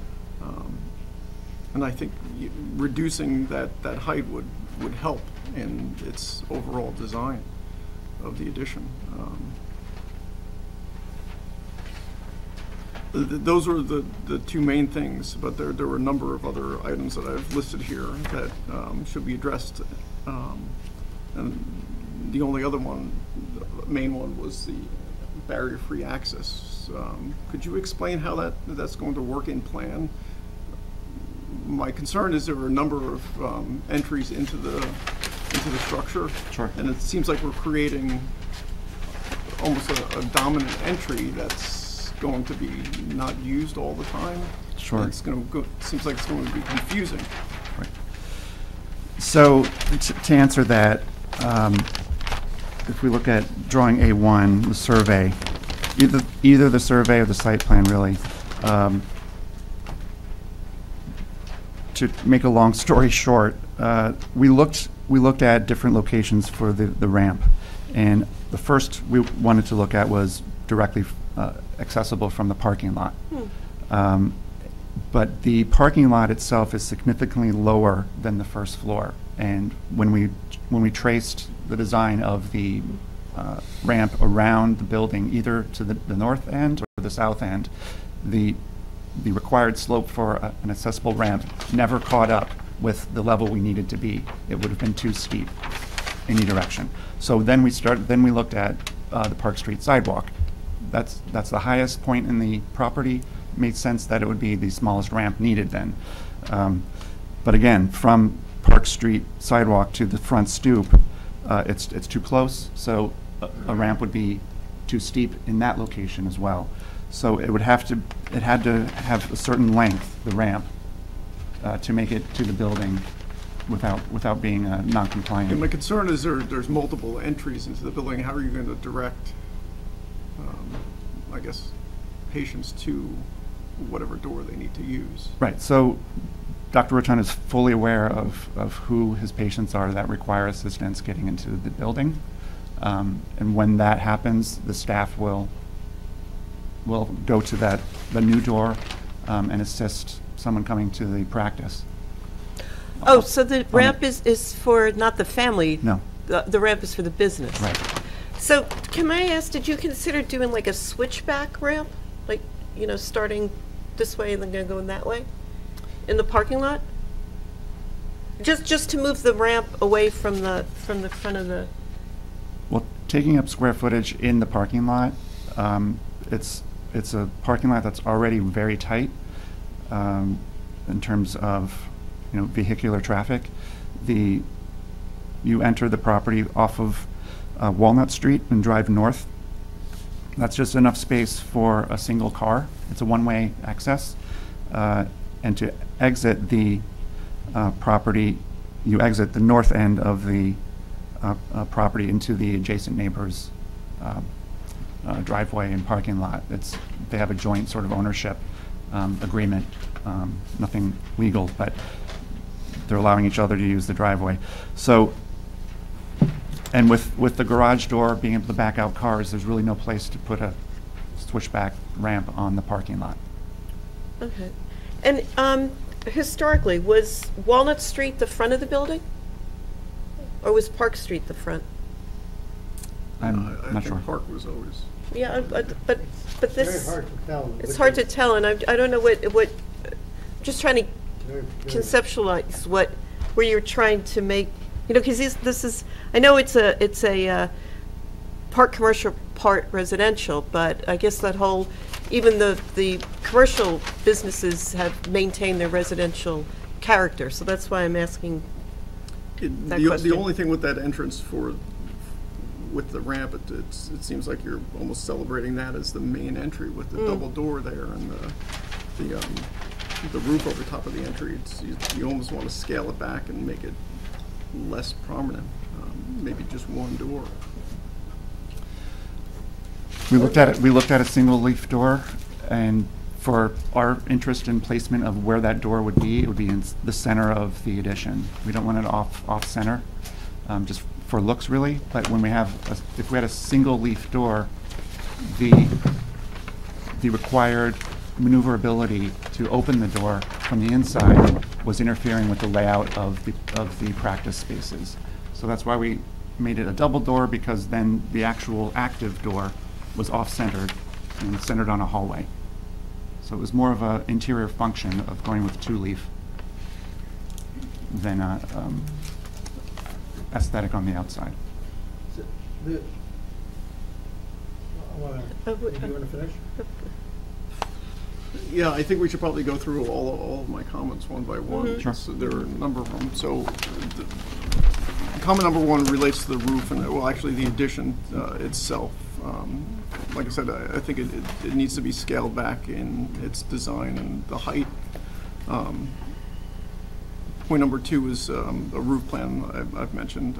It seems like it's a very complicated roof, and the roof plan would help us understand how the addition really works. Roof leaders should be shown on the elevation is point number three. Point number four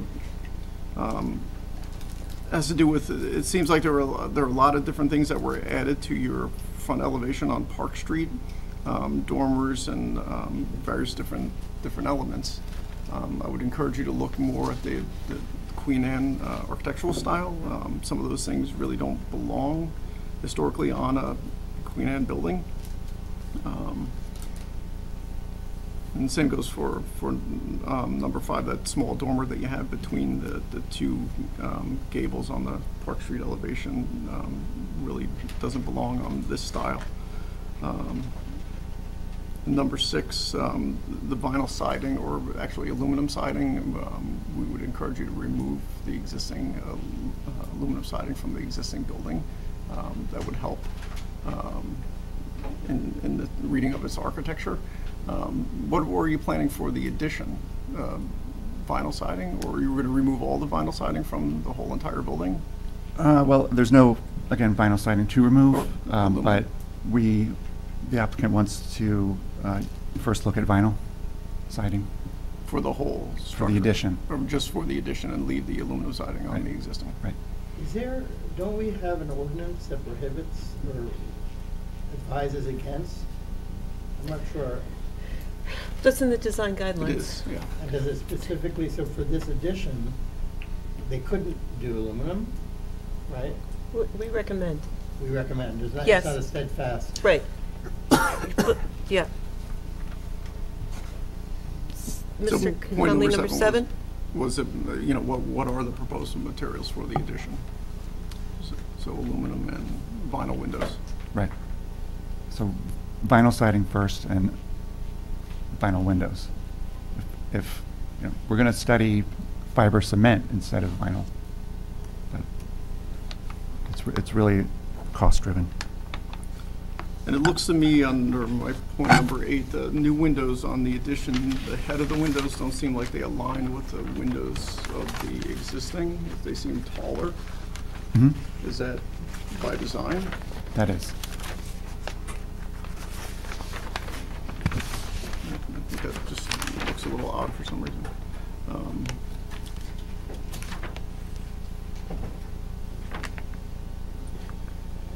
So to explain some thought behind that, on the first floor, the main windows on the existing building, the sill heights are 2 feet.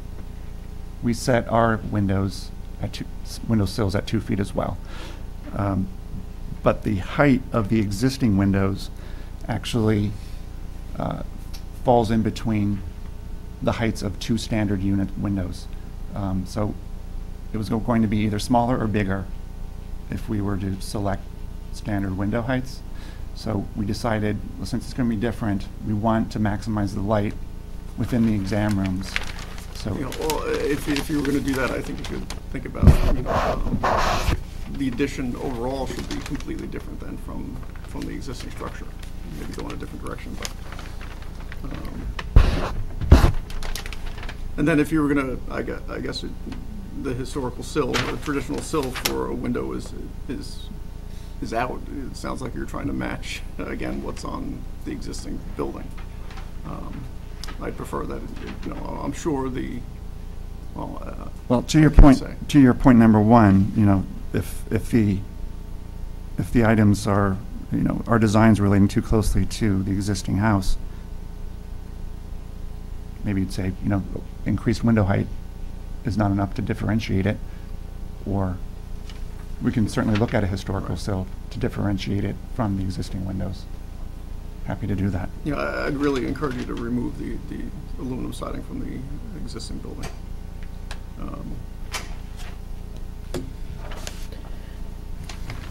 And the shutters are really not appropriate on the windows that are here. Typically, you don't see shutters on paired windows, and they probably wouldn't show up on a Queen Anne building. And just for clarification, the existing shutters, are those aluminum as well, or Yes. vinyl? They're aluminum. Yes. So you're gonna add more. You're gonna add vinyl shutters or aluminum shutter? What are you proposing? You're proposing that they match, correct? Well, in color, yes. But material, we'll probably look at a composite material for the shutters. Okay. Yeah, under 12, we discussed the entry door. Maybe a single door might work better, I think, in trying to take down the emphasis as a main entry. Under 13, the canopy over that entry, maybe we could eliminate that. That might help in reducing its importance on the addition. And we discussed the 2 entries and why they're there under 14 and 15. Were you proposing any lighting on the exterior?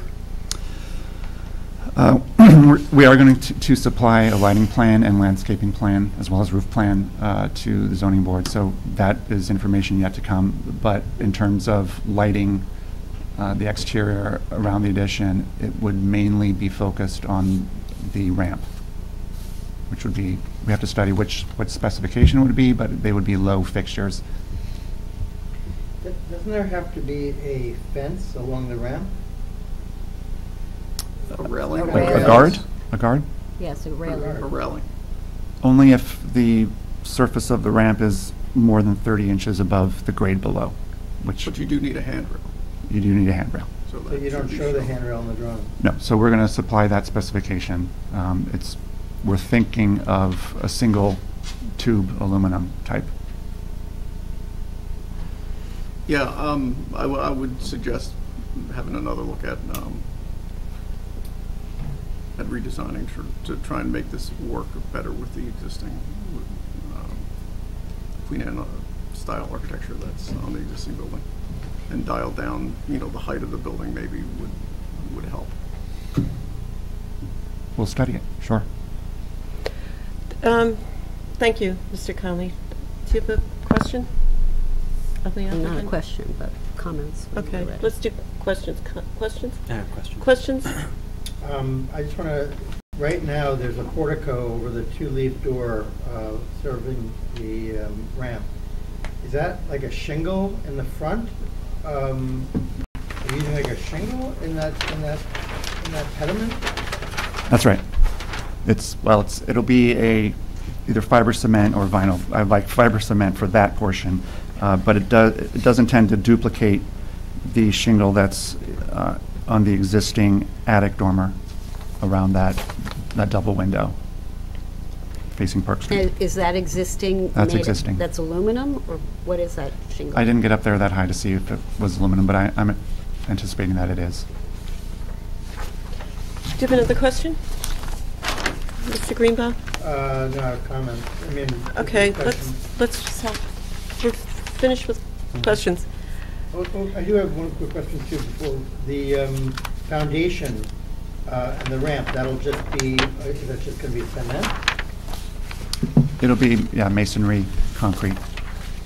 It'll be veneered on the visible side with stone veneer. Oh, you will be doing stone, Yeah. because that's not in the drawing. Correct. It is on the north elevation and the west elevation. Okay, like a slate, kind of like. Sort of like a stacked, yeah. Stacked.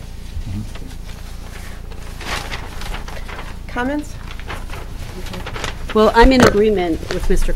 Connolly about the addition being too complicated in design, and it competes with and overwhelms the historic building. So I do concur that it should be simplified, the roof line be simplified, the roof line also be lowered so it's subordinate to the existing house. I agree with the use of materials that are more natural materials instead of vinyl or aluminum. I could agree that fiber cement, a painted fiber cement, would be a better solution. That ramp is very, very long. And is it possible, this is a whole new addition with a new entrance, can't it be, the entrance be at grade and you create some sort of, I don't know why it can't be lowered. That would make the ceiling height of the garage below it too low. If we were to get. Oh, there's a garage Yes. below it. Yeah, an existing garage. That's just That's, Oh, at You're the back. essentially building over top of the existing Right. At the garage. back, I see. Okay. it's over this. And have you looked possibly at a lift? Is that another option, maybe? I can discuss it with the applicant, Yeah. sure. Well, also, couldn't you potentially, I don't know what from an ordinance point of view, in terms of if you project the building forward, further east, I guess that would be, it's the west elevation or whatever, if you project it forward, for it extended beyond the garage section, and then had the ramp on the inside, at some kind of, lift or ramp inside, you would be able to address that issue. You're saying extend the building eastward on the east side of the building? Potentially, you're probably looking at what, like 36 to 48 inches, 4 feet? Right. Again, the existing traffic pattern, pulling out of the garage with cars, it's... No, not there. I'm saying, I'm just following along the logic that my colleague Caroline suggested, was referring to, which is to make the, instead of having the ramp on the outside, since this is a new addition, to have the entrance at grade. So your response was that the garage below would be, the ceiling height would be impeded because you have to have the clearance. So what if you had this extend forward? I don't know, again, from an ordinance point of view, from a front yard setback, if that would trigger anything, I'm not sure. But that would allow for you to enter on grade, and then on the inside, have whatever you need to, That would constitute a whole new design, so. And a bigger building. Great. Or a bigger footprint, correct? Well, this is facing Park Street, yes? That's right. I think we would prefer the addition set back from the original house so that I would it agree. I'm reads. just saying, this is an idea of how to address the ramp. I think, would we agree that we are less inclined to want the ramp in the front on Park Street? I think that's the issue. So the question is are there alternatives? Yeah, the multiple entries from Park Street, I think, is confusing. Yeah, I think I think that's what we're grappling with lift right at the now. back of the building Right, might which be is what preferable. which is what Mr. Conley has written in his comments. Do you have any comments, Mr. Hyman? No, I don't have anything really to add. I agree with the comments that Mr. Connolly proposed. And in terms of crafting a memorandum to the zoning board, my recommendation would be denial of the D variance with a recommendation that the applicant reduce the height of the addition to be within that 10%, allowable under a C variance. And I think that would be consistent with Mr. Connolly's suggestion regarding consistency with this, the Secretary of Interior standards. And also the consistency with the standards about the addition, right, should be subordinate to the existing house. And again, the use of the aluminum, different materials is something that we wouldn't necessarily recommend, certainly not aluminum or vinyl. So maybe you could convince your client to, once you get it, the design, to wrap the whole house in the same material and window.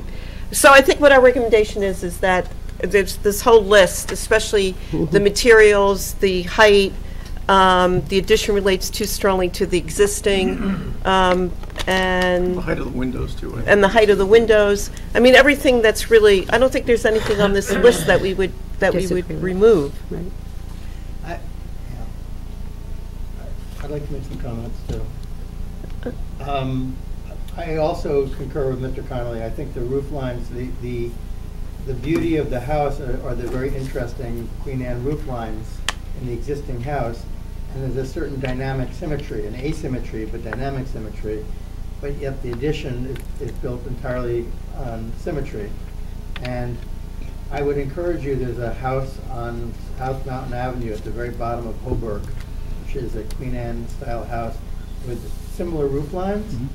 And I find that it's one of the most brilliantly integrated roof line configurations I've ever seen for that type of house. So it's the bottom of Hoburg on South Mountain. And one other possibility is to integrate and unify it, possibly a porch in front on Park Street, and having the ramp integrated into the porch so you don't realize it's even there. And imagine. Well, these are all suggestions. I got a quote, and I've been listening just fine, but I just have to caution against my, you know, what I always say. A lot of this sounds like redesigning the project, Right. which goes right back to the, you know, the first time I ever covered here. Right. But we're trying I'm not going to cut you off. I we're just want to trying remind address- you. We're trying to help address a solution. We could say, no, we don't like it and Right. reject it. What we're trying to do, Mr. Connolly has an issue that we all agree with, and what we're trying to do is help guide and lead towards a solution. Just keep in mind what I said, that's all. Right. So all I'm saying, I think the conclusion is that the ramp is something that we are trying to, But we've got this, we've already addressed that in the recommendations, which are going to go to the zoning board now. So we don't have to come up with a solution. You've already thrown out a couple of ideas. I think a ramp on the front of the building is fine. It could be done well. It's just the multiple entries, I think, is Right. the issue. So, Jason, getting back to our recommendation, is that we, That we are essentially just adopting Mr. Connolly's recommendations. Correct. Caroline, Yeah, is there anything but- else that? No, I think that's a good thing to adopt. With the opening statement With that the Mr. preamble Hyman had about talked the about height, regarding the yeah. D variance. right, right. like, you know, and also maybe make reference to that house on South Mountain as a reference. You know, maybe show that picture when you come in and make the presentation, to show possibly how you looked at that as a reference as to help support your presentation. Will we be able to see this again when it's redesigned? You can certainly request that the applicant come back. Yes. I would request Oh, that would be good. So we can do that as well. And the shingles on the roof no one's asked about, what is the material? Is it the asphalt shingle? Yes. Will it be the same as the shingle on the existing? That's right. Okay, thank you. Thank you. Thank you for presenting. Just one comment about the presentation. So this first presentation, I think, was very useful to have this handy handout, a size that we can actually flip back and forth with. And this also, the way it's laid out is very difficult for us to look at. I mean, it would be very useful for the next time we see you to see the elevations, like existing, proposed, side by side, so we can actually understand what the changes are being made. So if you can consider that when you come back in laying out your presentation. Sure. The set was intended, you know, for the zoning board, and they were, in our presentation there, we'll have posters. So we didn't prepare extra materials for this hearing. Okay. Yeah.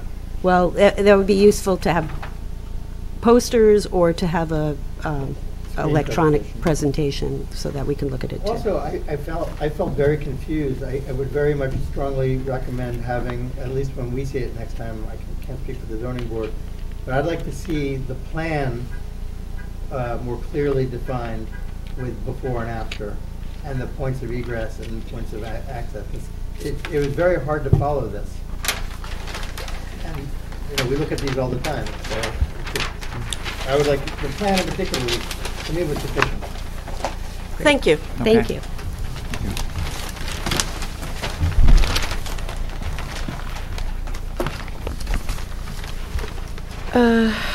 Okay, moving along.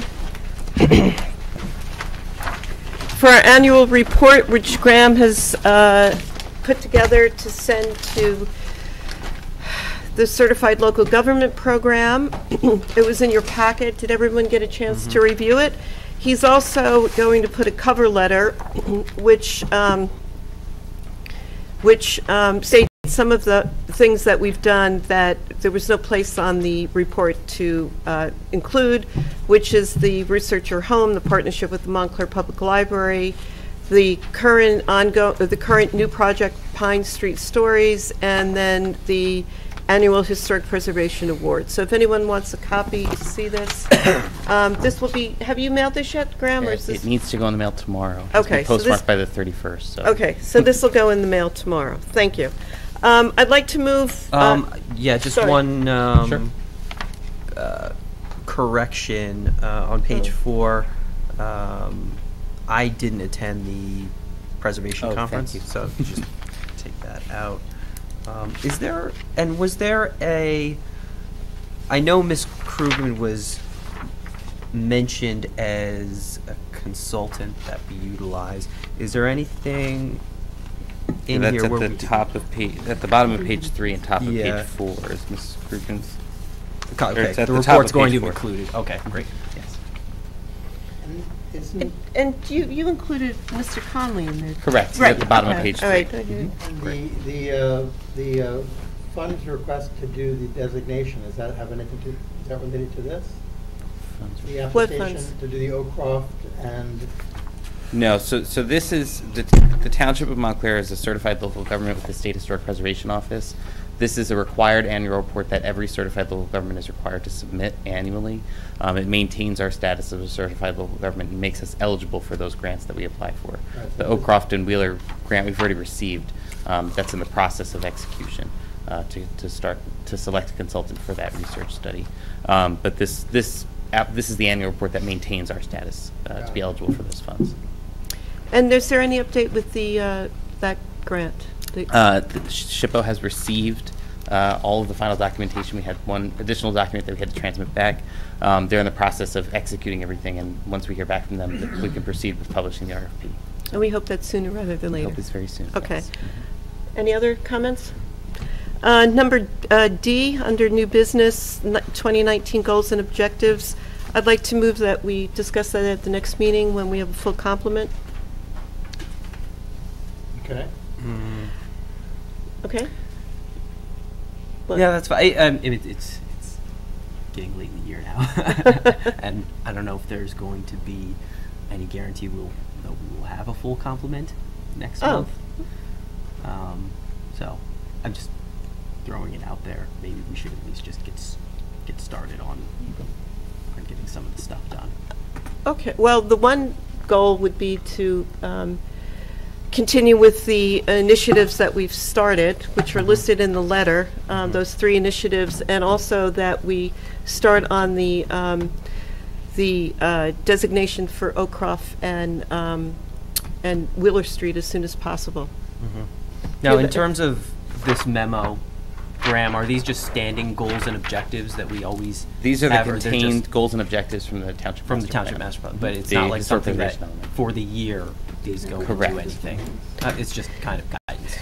Overall broad guidance. Okay. Can I show that to? Do you have anything in particular you would like to add? Well, I mean, I narrowed but down to... that's in the master plan element, so those things can be addressed. But in terms of if we were adopting those for the current year, Right. I just had suggestions on updating some of the language to be more inclusive. But that would be something for the master plan, since be that's amended, not being right. Oh, I see. incorporated. So can you list those 4 items that I just mentioned as goals for Sure. 2019, and then Can I add one? sure, and then list those send those out to everybody. So I would like to propose that we move forward with a chapter addition in the master plan relating to the commercial districts of Montclair, incorporating some of the findings of Mary Krugman, so that there's more specific language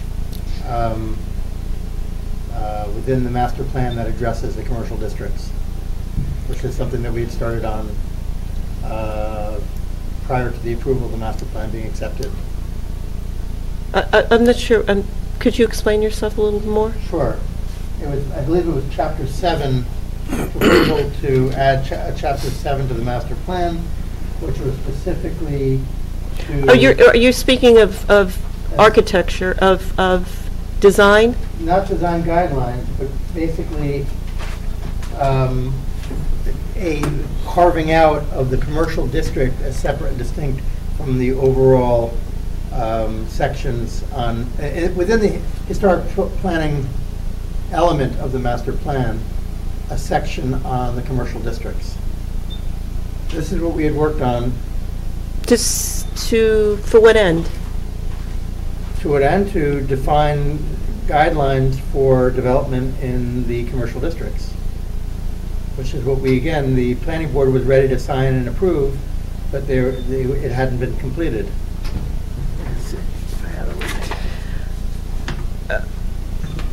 Okay, so why don't we have a further discussion on this for next month? We have a few things on listed, and we can certainly discuss that further next month. In terms of adopting the goals and objectives? Right. Okay, demolition or... On that front, Graham, could you, when you prepare the agenda, can you list those 4 Sure. goals and objectives? Well, it's 5 now. 5 now, Yes. 5 now. Thanks. Yeah, that, I'll list it as a discussion topic and provide a memo with those 5. we have to summaries. provide a memo to all of us Yes. beforehand, so we know what the discussion will Yes. be. All right, the demolition ordinance discussion. Graham, you're going to speak So to that. just to update everyone, I spoke with Mr. Karasik today. He is continuing to work on preparation of a new ordinance. He received some initial feedback, I know, from the council, and they instructed him to do a little bit more work on that. In the interim, the township manager has extended the 30-day moratorium on demolitions by issuing a new 30-day moratorium on March 15th that extends through April 15th. The council is anticipated that the council may introduce a new modified ordinance regarding demolition in April. I'm not exactly sure yet, given Mr. Karasik's timeline. But as soon as the pending demolition ordinance is introduced, there will be a referral both to the planning board and to here at the HPC for review of the draft ordinance and to provide comments and any proposed amendments or changes back to the council by both the HPC and the planning board. So it's still in process. Mr. Krasik, I know, has been working with and evaluating a number of other municipalities and what they are doing, reviewing this with the land use law, and also Ms. Kane-Levy noted is it the National Trust for Historic Preservation, that document regarding demolition? Yes. Mr. Krasik has been using that document as well to provide his information as he prepares this material for the council to consider. So. And for the record, Mr. Karasik was provided, as I think several members of our commission were provided, with the language from the Milburn municipal master plan ordinances relating to demolition. I'm not sure of municipalities. So I just want to put it on the record that Mr. Karasik was provided with Milburn's demolition ordinances. And so you will send the, we've all, I think, gotten a copy of what Ms. Kane-Levy just handed to you, but if you could send that again Yes, I'll provide with that the to all the ordinance as part of our discussion for next month. Sure. And then just to provide the commission with the currently codified language regarding demolitions for those local landmark properties and local landmark districts, I prepared a memorandum that was included in your packets. This contains all the codified language and requirements for review and approval or denial of demolition applications under a certificate of appropriateness. Current. This is present. This is current. This is current, correct. But it doesn't necessarily, these are only for buildings that are specifically designated historic, not within. That have been designated locally by the township. Locally. Correct. And the idea again. Yes, our is to 21 individual landmark properties in the 4 historic districts that are designated locally. But the idea now is we're trying to extend this type of. We're trying to expand it. Yes. Yes. The demolition provisional. Any other comments on that? Okay. Discussion of HPC findings regarding planning board approval of application 2543. I'm not quite sure with that. I wasn't here last month, so. Well, let me ask you a quick question. One of the resolutions that we brought up at the last meeting was the discussion, was requiring that the HPC liaison to the planning board be obligated to adhere to the established will and memorialized positions of the HPC. And from a legal point of view, I can't speak to whether that is technically legally enforceable, but the intent, it's not? Why? I don't even know where to begin to answer that. It's like saying what he has to order for lunch every day and putting it in a resolution and saying, why is that something that's not legal? I don't know how I could even overemphasize. Well, if he's a representative of the HPC, I think the question is, shouldn't his position be consistent in his role on the planning board, shouldn't he adhere to the position of his own, the majority decision of the commission? Not unless he's designated just to be a mouthpiece for the HPC, which I don't think that's what it's supposed to be. Yeah, he is an independent member of the planning Right. board. We had that discussion, who just happens to also be on the HPC. There's no planning board member who is there appointed as a representative of the HPC as a body. So you're saying that this type of resolution could not be, there's no means by which a sitting member of both boards would have to be consistent?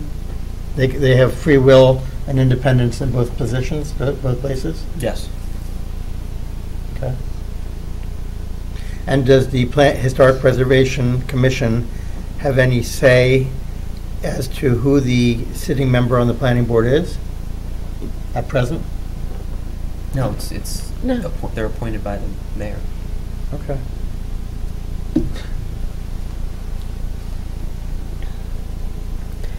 Well, glad we have lawyers around here. I don't know how else to. I thought about how I would answer if I was asked that question. Yeah, you just cannot do that. Unless, could the mayor presumably make that a requirement if he chose to? No? Let me think about it. Right? You're telling someone that they have to act in some fashion, that some body, collective bodies. The answer is no. We can say No, no. the answer is no. There's absolutely no way. You can't do that. Unless you want to create some separate position, like a secretary. I'm just trying to think of an example, whose job is solely just to go and repeat what a board said or done. But not this. There's just no way. And actually, one of the things that I was thinking about was that the recommendations that we give to the planning board from us, that the sitting member of both boards actually read them into the record, because as to now, they haven't been read into the record. Now that, of course, would mean that the planning board chairperson would allow that, and if that doesn't happen, then somebody from one of the other members of the HPC should go to every planning board meeting and read our recommendations into the record. Which is what he was suggesting, like a secretary. What he just suggested. Well, to I'm represent, just trying to I'm give saying I'm it's a giving secretary. an example of someone Right. that would be just I a would say it's more of mouthpiece a for- representation. But that's already in the, isn't it already in the ordinance that the HPC is empowered to, Provide present its advice. findings to the different boards. Right, So all exactly. we have to do is, Is go. when we pass the memorandum, say, all right, well, we're appointing, David or Caroline or Jason. You're going to be the designated representative who shows up at the planning board or zoning board meeting and testifies on behalf of the HPC. Right. I think that's a good idea, because right now, when the planning board begins a meeting, while they get our recommendations in the package, it isn't publicly Right. read on the record. Well, that's something that we're going to move forward with. Okay. Next, any further discussion on that? Next thing is the. Well, hold on a second. Is there any further discussion regarding the Lackawanna application? That's what Don't I'm we have a asking you. Resolution in the packet of some sort that was presented to us? Well, this is something that... This is the, yes. Where is that? Well, this is an Yeah. additional one. Right, well, Yep, that's what was submitted, I think, as part of this discussion. right. Oh, okay. So Well, there were two things. First of all, Caroline and I both read onto the record. that's item 9A. Oh, that's after this Right, discussion? that says What you read into the 9A. record, Yeah. that's a separate resolution that we passed, and this is just the memorialization of that. So that's Okay. separate. So this Well, is the new resolution. That's this. Okay, the purpose of Sorry. the purpose of what I personally read into the record in the last meeting was a preamble to the substantive issues that were suggested, that are being proposed for discussion here. Now, the question is I can read the points here, or does anyone have a preference of how we should proceed with this?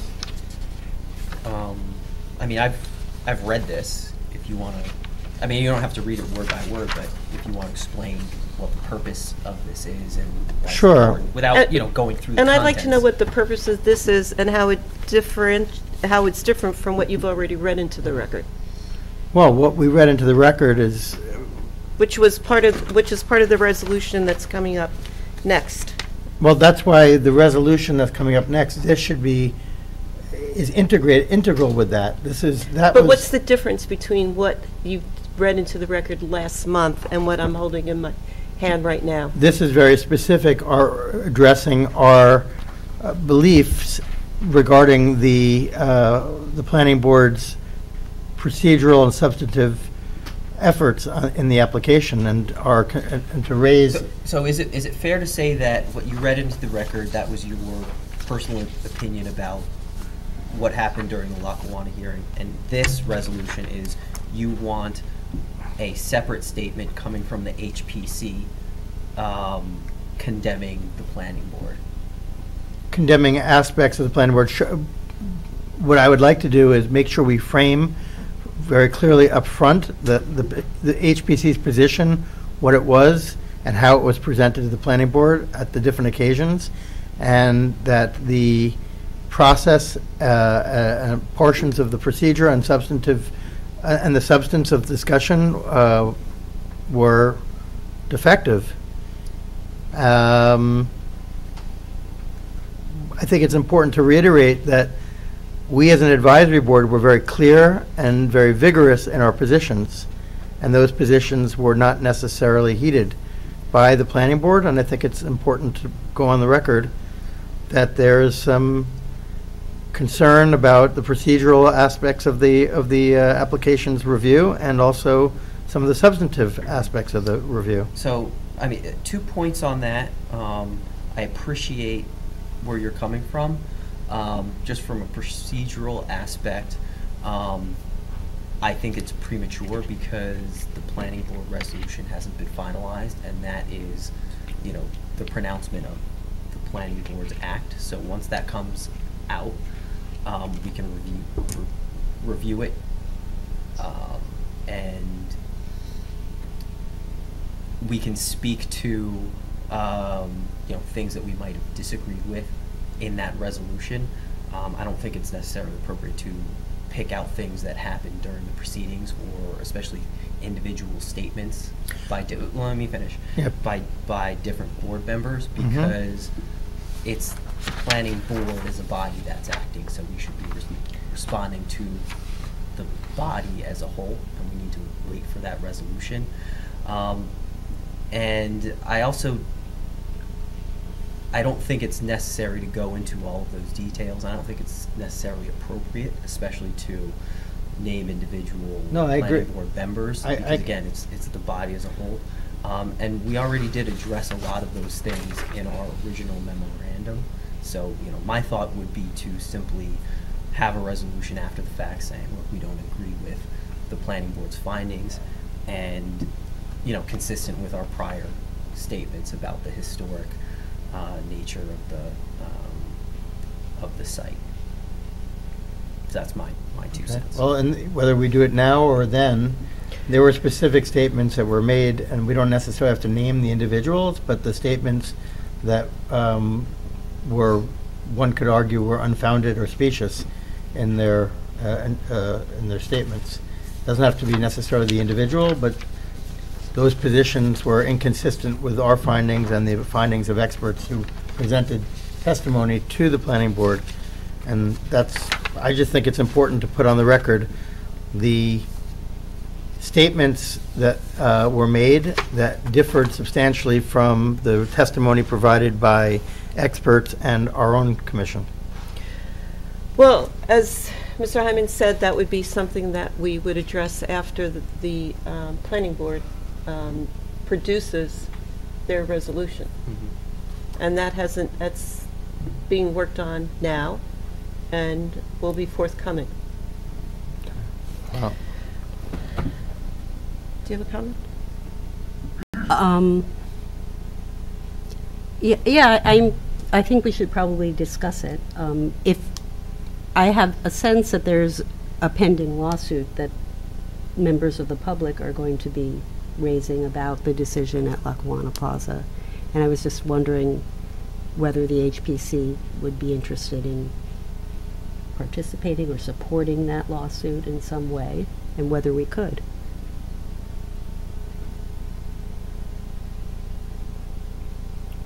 And that is? What exactly is the question? You want to participate in a lawsuit as part of the HPC? Well, joining in residents? I'm just wondering. Haven't governing bodies or commissions sued other commissions? You're asking me, you what do you mean, nationally? I'm just saying, there's precedent, I imagine. I'm not saying that, I'm just asking rhetorically, if there's inter-community, inter-municipality commissions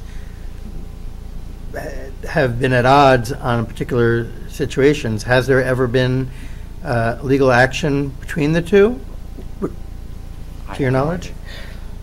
Okay. I don't really understand this. This is what exactly? This is basically outlining a belief Right. that procedurally and substantively there was defect in the in the process of review of the application, and we specifically make points to statements made by the planning board in their decision process and their deliberations that contradict positions presented by expert witnesses and our own commission, and we find the idea is to find that those positions are unfounded. So you took a position with regard to Lackawanna Plaza that the planning board did not agree with, right? Right. Am I following you? It's multiple positions, but yes. And they knew that because you memorialized it in some type of writing, and they knew. Three. Right. And now that it's over and they didn't agree with your position, you want to send something to say, hey, just a reminder, we didn't agree with. I just don't understand. I've never seen anything such a thing.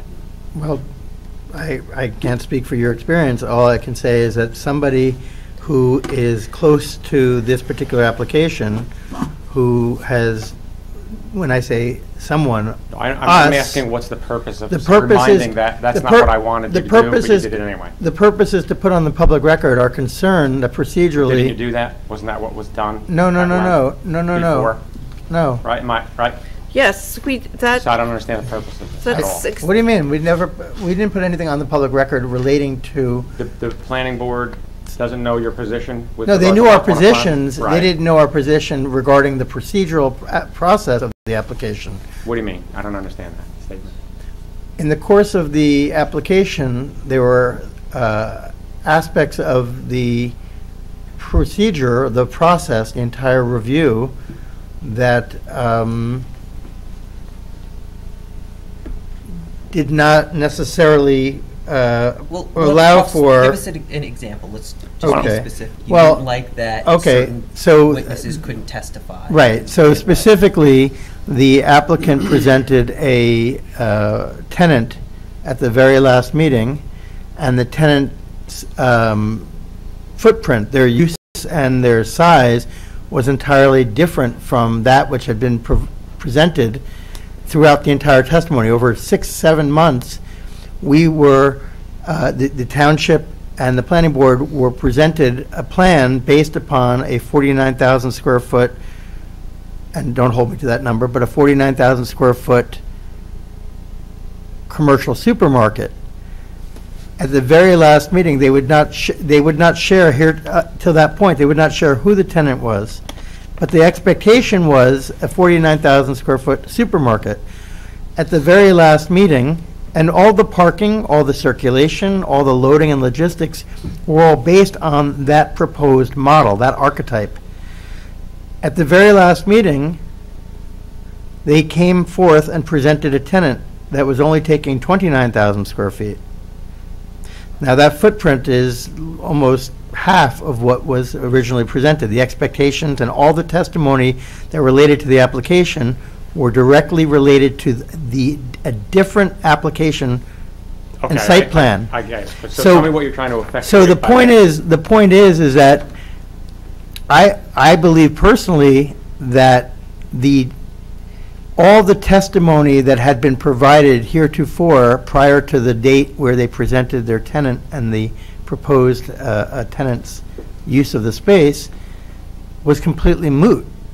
And I understand you used the word specious several times in this. I understand. Yeah, so but I tell think me what your goal you're trying to effectuate with this. The goal would be that there was an aberration, or there was the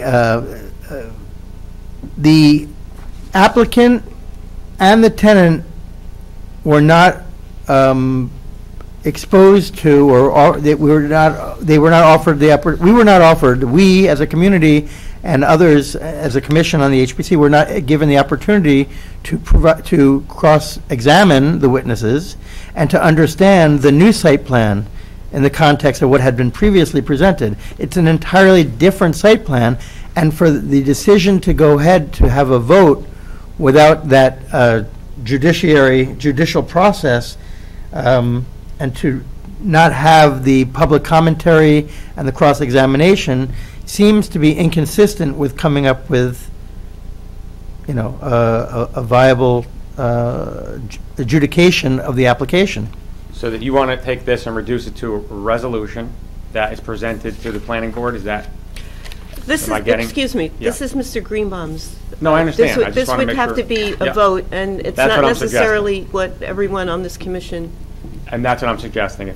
So this is, Mr. Greenbaum, you'd like to reduce this to a resolution adopted by the HPC that you can bring to the planning board, right? Yes, I think it's So then why don't you important make that motion, Right, make but the motion and see. But we're how not you're- doing it tonight.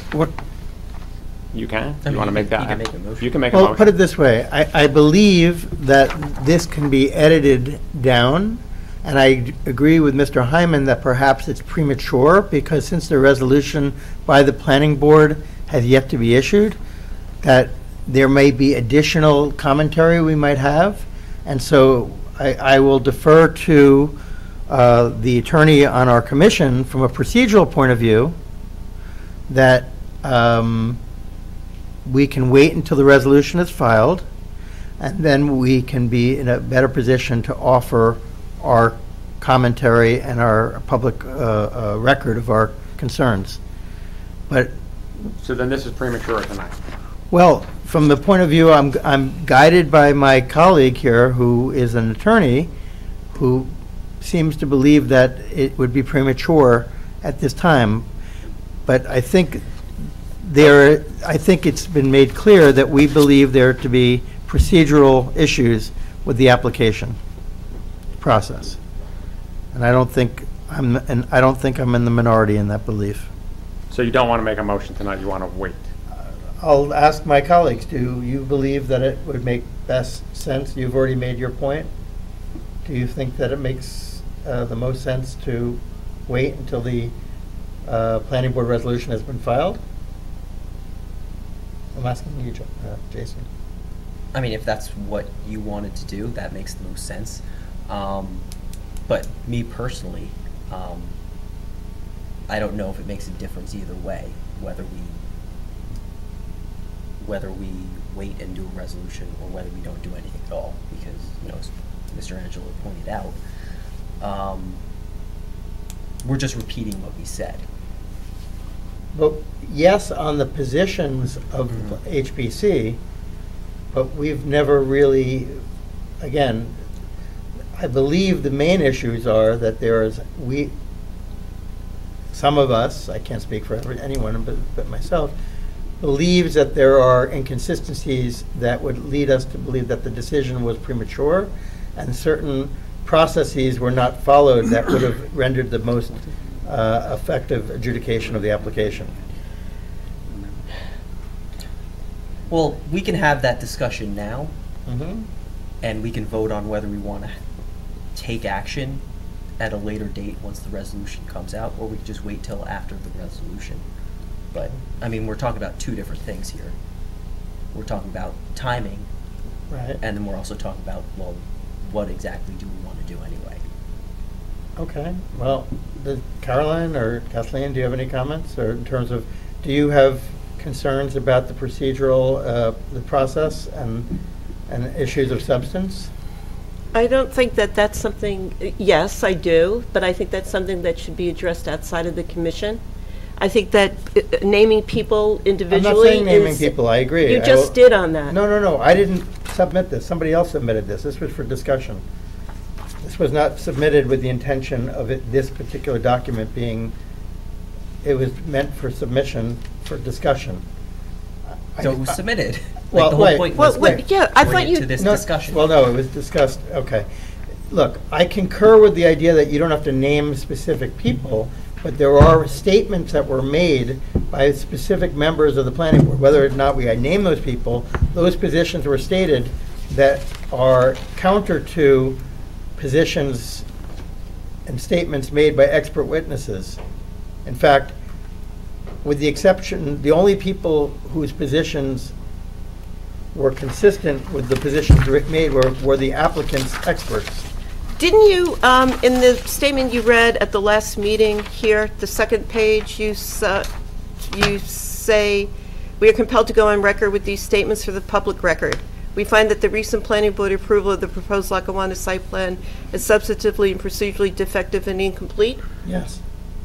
So, how is, I don't see the point in No, the what only- you're- the only what thing you're is- saying The only now. thing is I would refute, we would find that certain points, the idea was to find that certain positions that the planning board used in making their final decision, that's a separate issue, we would dispute them. We would find that they are inconsistent with what was presented by the vast majority of people speaking and advising the planning board. Those are specific points. Well, And the issue of when you talk about procedurally, the fact that there was no cross-examination or public comment or questions of the applicant or his tenant, despite the fact that the tenant and his use and of the site plan had varied substantially and materially from what had been presented for the last 7 months. So it was really like the entire time we were all talking about apples, and the day of the vote, in comes an orange, and they vote on it and said, oh, and to me, it wasn't a fair and open and transparent process. It didn't give the public, and it didn't give others, interested parties, opportunity to question the tenant and to understand better how the tenant's use of the space conformed or didn't conform with the application. Okay, so Mr. Greenmont, whatever we think individually is our own opinion. I don't know whether that's a position, and you could help me with this, whether that's a position that the HPC should be involved in, should go forward. What Jason said is absolutely accurate. It doesn't matter either way. I couldn't agree more. Right. Now, what I do suggest, if you're asking me, is that you should make a motion and put this to bed once and for all. And do it tonight. If you think there's need, look, if you're the only one, we'll find out in a minute. No, I don't want to I do it think you- tonight because. But someone else can, and Well, that's it. I think the first thing. Well, let me is- just, you can't, Yeah, someone else can make a motion tonight if we're going to keep entertaining this, okay? Which is your right. I see no purpose in it whatsoever, okay? And it's not going to change anything. But if you want to do that, and then you'll see if it goes forward or if it doesn't. And then you'll find out if it's just his opinion or everyone else's. I encourage you to do that. It isn't just my opinion. Okay, so let's just have a This was a motion. collaborative process. Let's have a motion. Well, That's what I think you should do. I think the bottom line is that, Well, it's really for Kathleen because she asked me, and we heard from you, and I think it's for Kathleen now to say Okay, if you want to make a motion. well, I want to say this. I think that procedurally, the discussion of what was read on the public record by Caroline and me at the last meeting is first and foremost needs to be discussed before any discussion of this. I think We've it's already out of- discussed it's out it, of and there's a sequence. resolution. that we're going to memorialize tonight. Okay. Well, so let's vote on that and memorialize, or it's already been voted on? Yeah, this has already been voted on. Okay. It's all a matter of, all right, is this an accurate memorialization of Oh, what we okay. approved So last I think meeting? we should do that. Well, it's separate now from what Mr. Angela just said about a motion. All right, I'll make a motion with respect to the HPC commenting as a body on the Lackawanna site plan approval. There needs to be a second. Right. Making a motion of whether we're going to even entertain this. Right. Well, I mean, I second the motion from the point of view that I believe that there needs to be We points. can't, Dave, I have to say, you can't do that. What? No, just say You can't second. keep. Procedurally now, we have the motion on the floor, and is there a second? So you seconded it? I would All right, prefer but to you do can't this at the next elucidate on meeting. Then don't second it. And I don't second it. Okay. So is there a second? I'll second. Okay. Call the roll. Okay, Mr. Green? What are we voting So this, on? we're voting on whether or not the HPC will comment Continue. on the. Further, right, Further, yeah. on the Lackawanna decision. Right. And this is as a corporate body. Right. If we're going to have an official comment on it. You're Aside from saying this. whether. In or addition. We Well, are in going, addition. the motion is to comment, and To- we're going to vote either to agree we're going to comment or not comment. Yes. Not specifically Not any specifically language here. this, just are we going to comment or not? And you said yes. Did you- We No, she I seconded, so seconded now it. the floor is open. And Then Graham is going take the to- roll. Yes. Okay, Mr. Greenbaum? I support making public comment, a statement from the HBC regarding the application. Ms. Kane-Levy? Yeah, I support it too. Mr. Hyman? No. Ms. Bennett? No. 2-2, the motion fails. Fails? Yes, Why, it's a tie, You right. need a majority. You need a majority to Oh. pass it, right. So if there's Okay. no act, it doesn't pass. but it could be brought up again. Sure. Okay. Okay, so. Okay. So, Moving on to. moving Yeah. on to the resolution. Okay, this is the resolution that was crafted concerning the commissioner comments on application 2543. Ms. Kane-Levy and Mr. Greenbaum read statements into the record, and this resolution, now I'm just a little, shall I sign this, or being that I wasn't here last month? I can sign it if you want to change it. I'll sign it. All right, I think it's better, being that I wasn't here, that Jason signed it. So, do we have to make a? Yeah, I'll make a motion to approve the resolution as amended with Vice Chair signature? being the signatory. I'll second. All in favor? Aye. Although Kathleen, you abstained. Oh, sorry, yeah, I abstained, sorry.